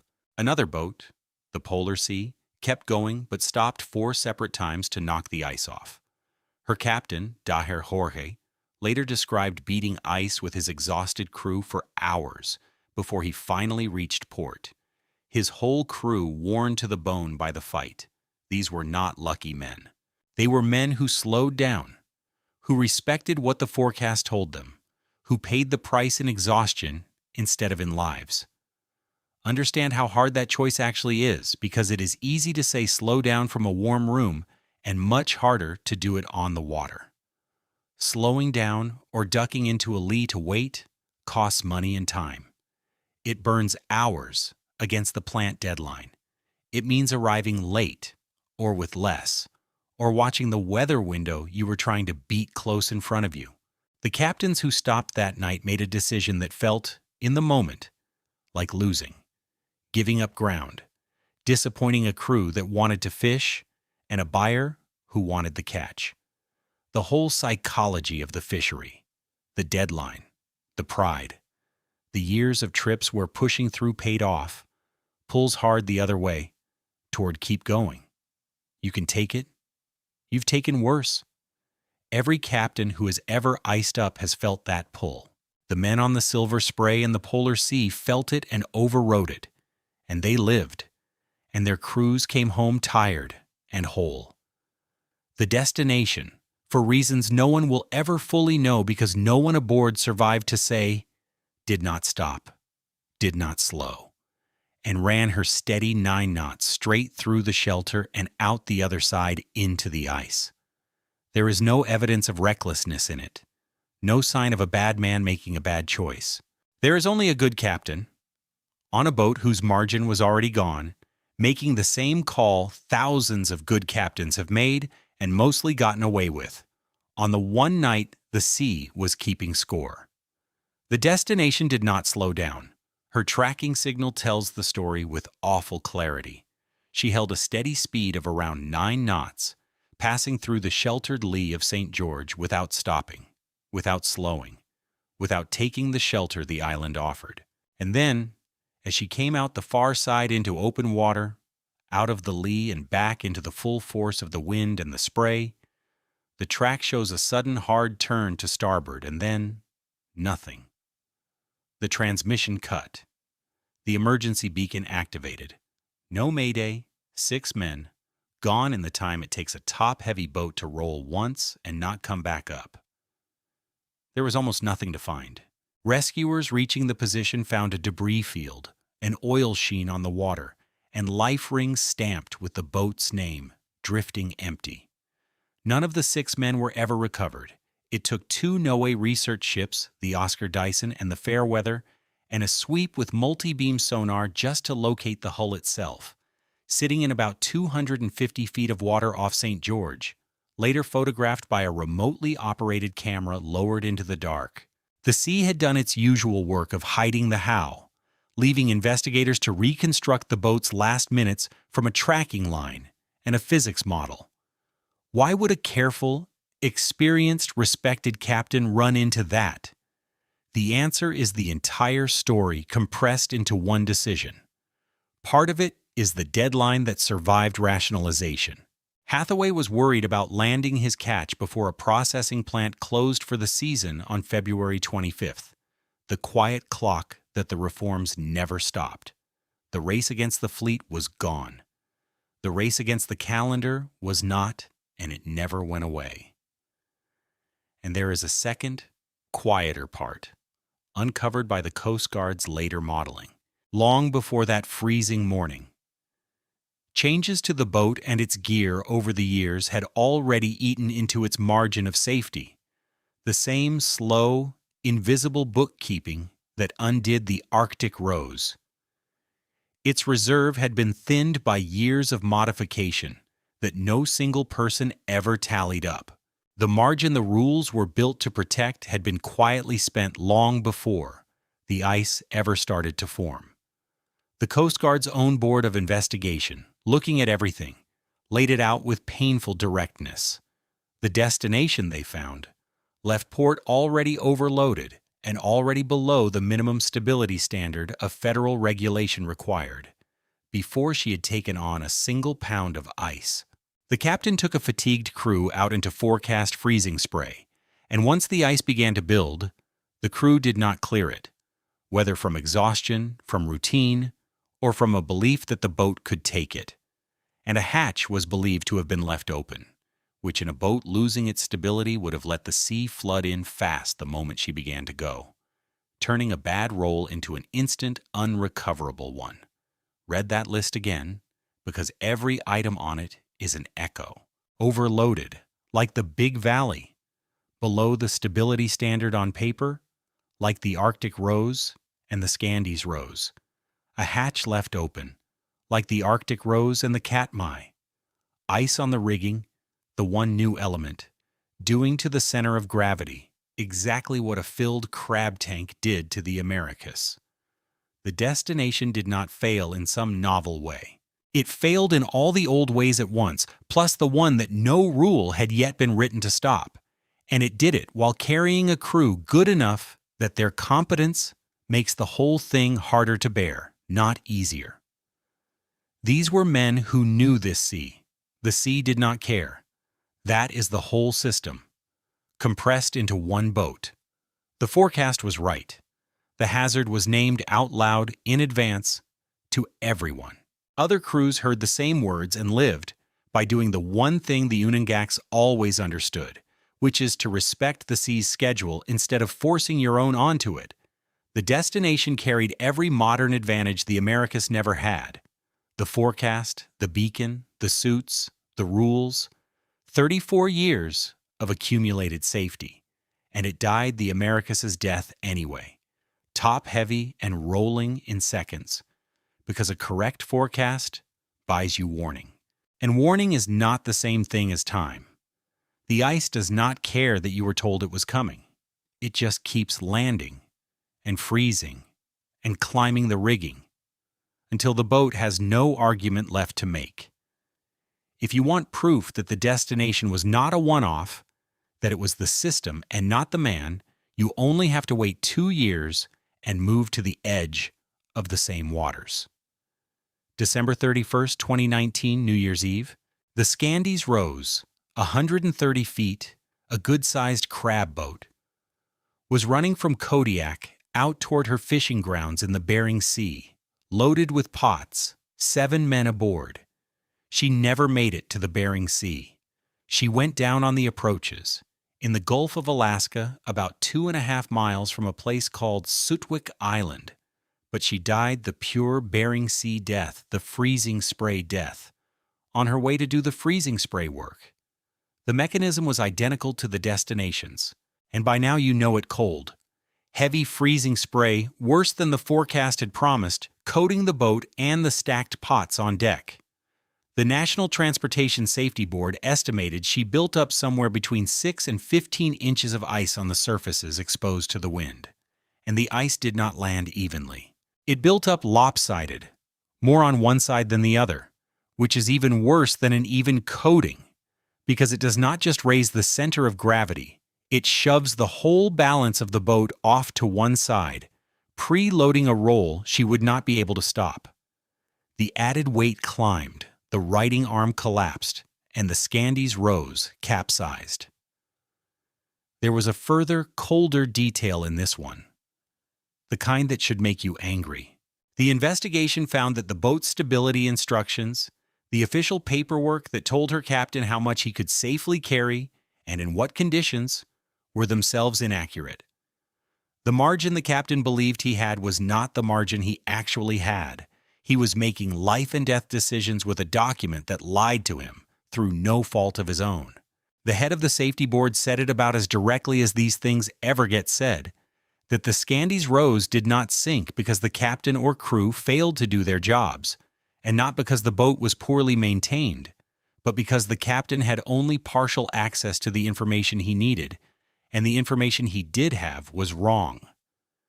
The invisible margin was not just being spent this time, it had been miscounted from the start. If the lesson of the Americas is that the margin is invisible from the deck, the lesson of the Scandies rose is worse. The margin can be invisible, even on paper, even to a careful man reading the official book by the letter. Unlike the destination, the Scandies rose got a Mayday out. That is the one thing that went right, and it is why this story has 2 survivors in it instead of none. The distress call reached the Coast Guard at Kodiak, and the full machine spun up, the machine the country had spent decades building. 3 helicopters, 2 C-130 airplanes, a high-endurance cutter.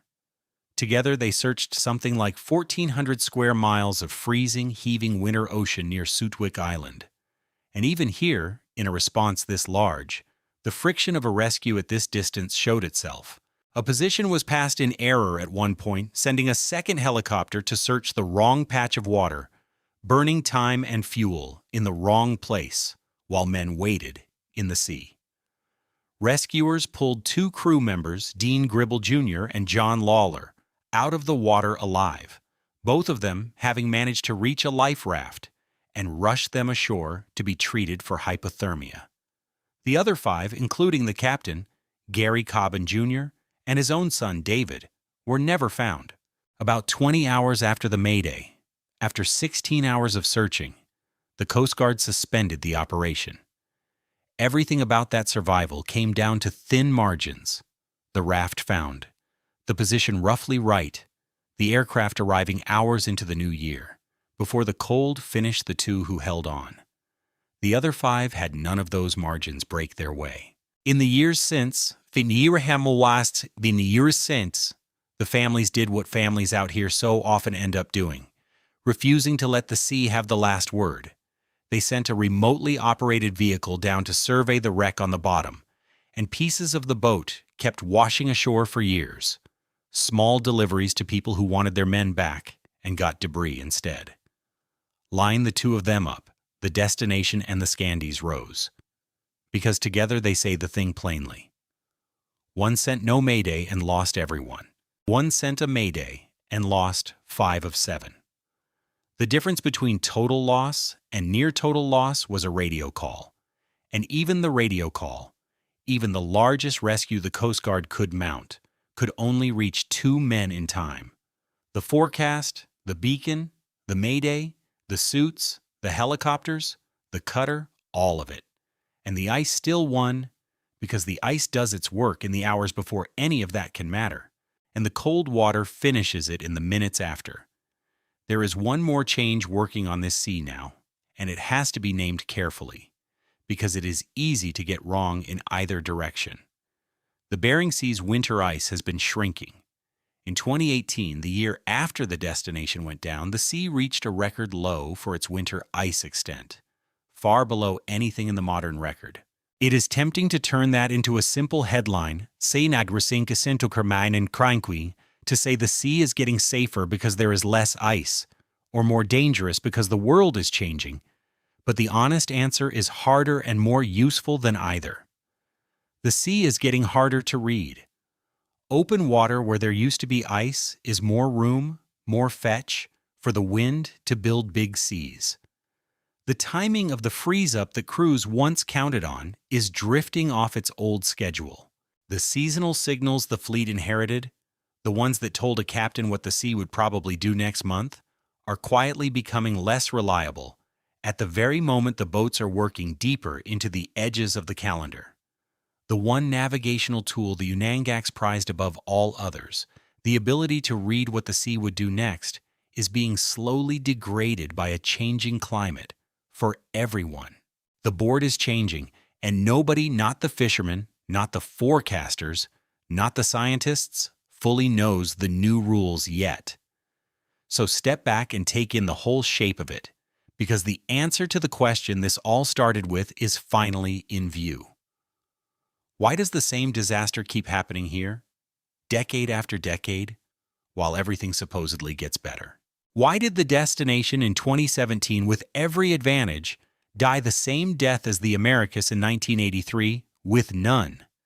Because every fix solved a symptom, and the disease sits underneath all of them, untouched. Look at what actually changed and what did not. The geography never changed. It is permanent. A shallow shelf that sharpens the seas into short, steep walls, a basin parked directly beneath one of the planet's great storm engines, and a coastline so remote that help is always measured in hours you may not have. The weather never changed. The Aleutian Low still deepens over that water every winter and throws the same violence it always has. The money never changed, only its shape. From the fleet-wide derby to the quota's quieter plant deadline, and either way it still puts men out into the storm on a schedule the sea did not agree to. And the technology, every last piece of it, The stronger hulls and the beacons and the forecasts and the survival suits and the finest rescue service on Earth changed almost everything except the one thing that actually kills. Here is that one thing, stated as plainly as it can be. A boat floats on a margin you cannot see. That margin is stability, the reserve of leverage that lets a hull roll back upright instead of over. And there are 100 ways to spend it, all of them invisible from the deck until the instant they matter. You can spend it by stacking the pots too high the way the Big Valley did. You can spend it by filling the wrong tank, the way the Americas did. You can spend it by leaving a door open, the way the Arctic Rose and the Katmai did. You can spend it by rebuilding the boat a little at a time over the years until no one knows what it can carry, the way the Destination did. You can spend it by letting freezing spray climb the rigging, the way the Destination and the Scandies Rose did. You can even spend it on paper by trusting stability instructions that were wrong from the start, the way the Scandies Rose did. And when the margin is gone, the sea collects it in a single roll, faster than a hand can reach a radio, faster than a man can stand up out of his bunk. Then the cold and the distance close out the account in minutes, hundreds of miles from anyone who could help. This is also finally the answer to the smallest and strangest question this whole story opened with: the silence. Why do so many of these boats go down without a single word, no mayday, nothing but an automatic beacon firing as the hull rolls under? It is not because the crews were careless or the radios failed. It is a matter of speed. A radio call is a sequence, and the sequence takes time you may not have. Someone has to recognize that the boat is not just rolling hard, but actually going over and not coming back, has to get to the radio, key it, and speak a coherent position into it, all while the deck is turning to a wall beneath his feet. A stability capsize does not grant that time. When the invisible margin finally runs out, the boat can go from upright to inverted in seconds, faster than a person can cross the wheelhouse. That is why the boats that did get a call out, the Alaska Ranger with its 2 hours of progressive flooding, the Scandies Rose with just enough warning, were the ones that died slowly enough to speak, and why the boats that rolled in an instant, the Americas, the Arctic Rose, the Big Valley, the Destination, said nothing at all. The presence or absence of a mayday is not a measure of the crew. It is a measure of how fast the sea took them. The silence is not a mystery. The silence is the speed. The Americas proved it with cargo. The Destination proved it with ice. 34 years apart, in totally different eras of technology and law, the same boat rolling the same way for the same underlying reason. The physics never changed. Only the ways of spending the margin did. And there will always be one more way that no rule has caught yet. There is a deeper paradox buried in all of this, and it is the real reason the disasters never quite stop. Every improvement in capability quietly expands the amount of risk the fleet is willing to accept. Better hulls, better engines, better forecasts, better rescue, all of it makes the sea feel more manageable, and a sea that feels more manageable is a sea people push further into. Radar and satellite weather did not make crews stay home more. They made crews willing to work through weather that would once have kept them in port because now they could see it and thought they could handle it.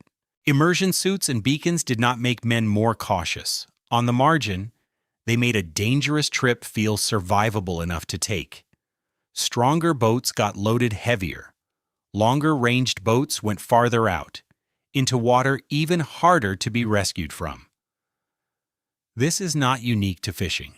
It is a pattern that shows up wherever safety technology meets human ambition. The tools that are supposed to buy down the risk get spent, at least partly, on doing more, going further, pushing harder, until the accepted level of danger creeps back to roughly where it started. The Bering Sea Fleet of today is vastly safer, boat for boat, than the fleet of 1983. It is also working a sea that it reaches deeper into on tighter schedules, with bigger boats carrying more, precisely because it can. The margin the technology created did not all go into coming home safer. A lot of it went into catching more. And so the fundamental bet, competence and equipment against a sea that kills in minutes at a distance, no one can close in time, keeps being placed, just with the stakes moved around. None of this means the work is hopeless, and it would be a lie to end there. The changes were real. Men who would have died in the 1980s live now because of the suits and the drills and the beacons. The Derby is gone, and with it, the worst of the reckless overloading.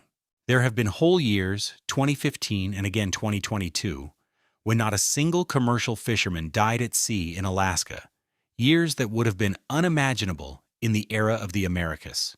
The people who built all that saved lives you will never hear about. On boats that came home because a captain slowed down, or a crew drilled, or a rule held. That is true, and it matters. And the fishermen and rescuers who did it deserve to hear it said. And still, they go. That is the part no rule will ever touch, and it is worth understanding rather than judging. The men and women who fish this sea are not there by accident or ignorance. They know every story in this account, most of them by heart, some of them by the names of people they lost. They go anyway because the work pays like almost nothing else available to them, because a good season can set up a family for a year, because it is the trade their fathers worked and their friends work, and it is who they are, and because there is a hard pride in doing one of the most dangerous jobs on the planet and coming home. The pull is real, and the reasons are human, and they are exactly the same reasons that put the crew of the Americas on the water in fair weather in 1983. The economics changed, the rules changed, the equipment changed, the forecasts changed. The reason a person points a boat at the Bering Sea in winter has not changed at all. Take away the Derby, and they still go. Add every safety rule you can write, and they still go. As long as there is money and crab and pride out past the last island, there will be boats leaving Dutch Harbor into the dark. And as long as there are boats, the sea will have something to weigh. But the sea is still out there past the last island, and it is still exactly what it always was. And so, on a winter night, you can go down to Dutch Harbor and watch the whole system arm itself again, quietly, the way it always has. A crab boat pulls off the dock in the dark, her deck stacked with pots, a quota in her paperwork, and a plant deadline somewhere out ahead of her. On the marine forecast, in plain language that everyone aboard has read, a warning for heavy freezing spray. The crew stands out on the back deck with mallets in their hands, watching the first thin white glaze begin to harden on the rails. And they steam out into it anyway because the crab is out there, and the reasons to go have never once changed. The sea has not changed either. It is patient, and it is exact, and it is still waiting for the boat that spends its margin a little too far from home.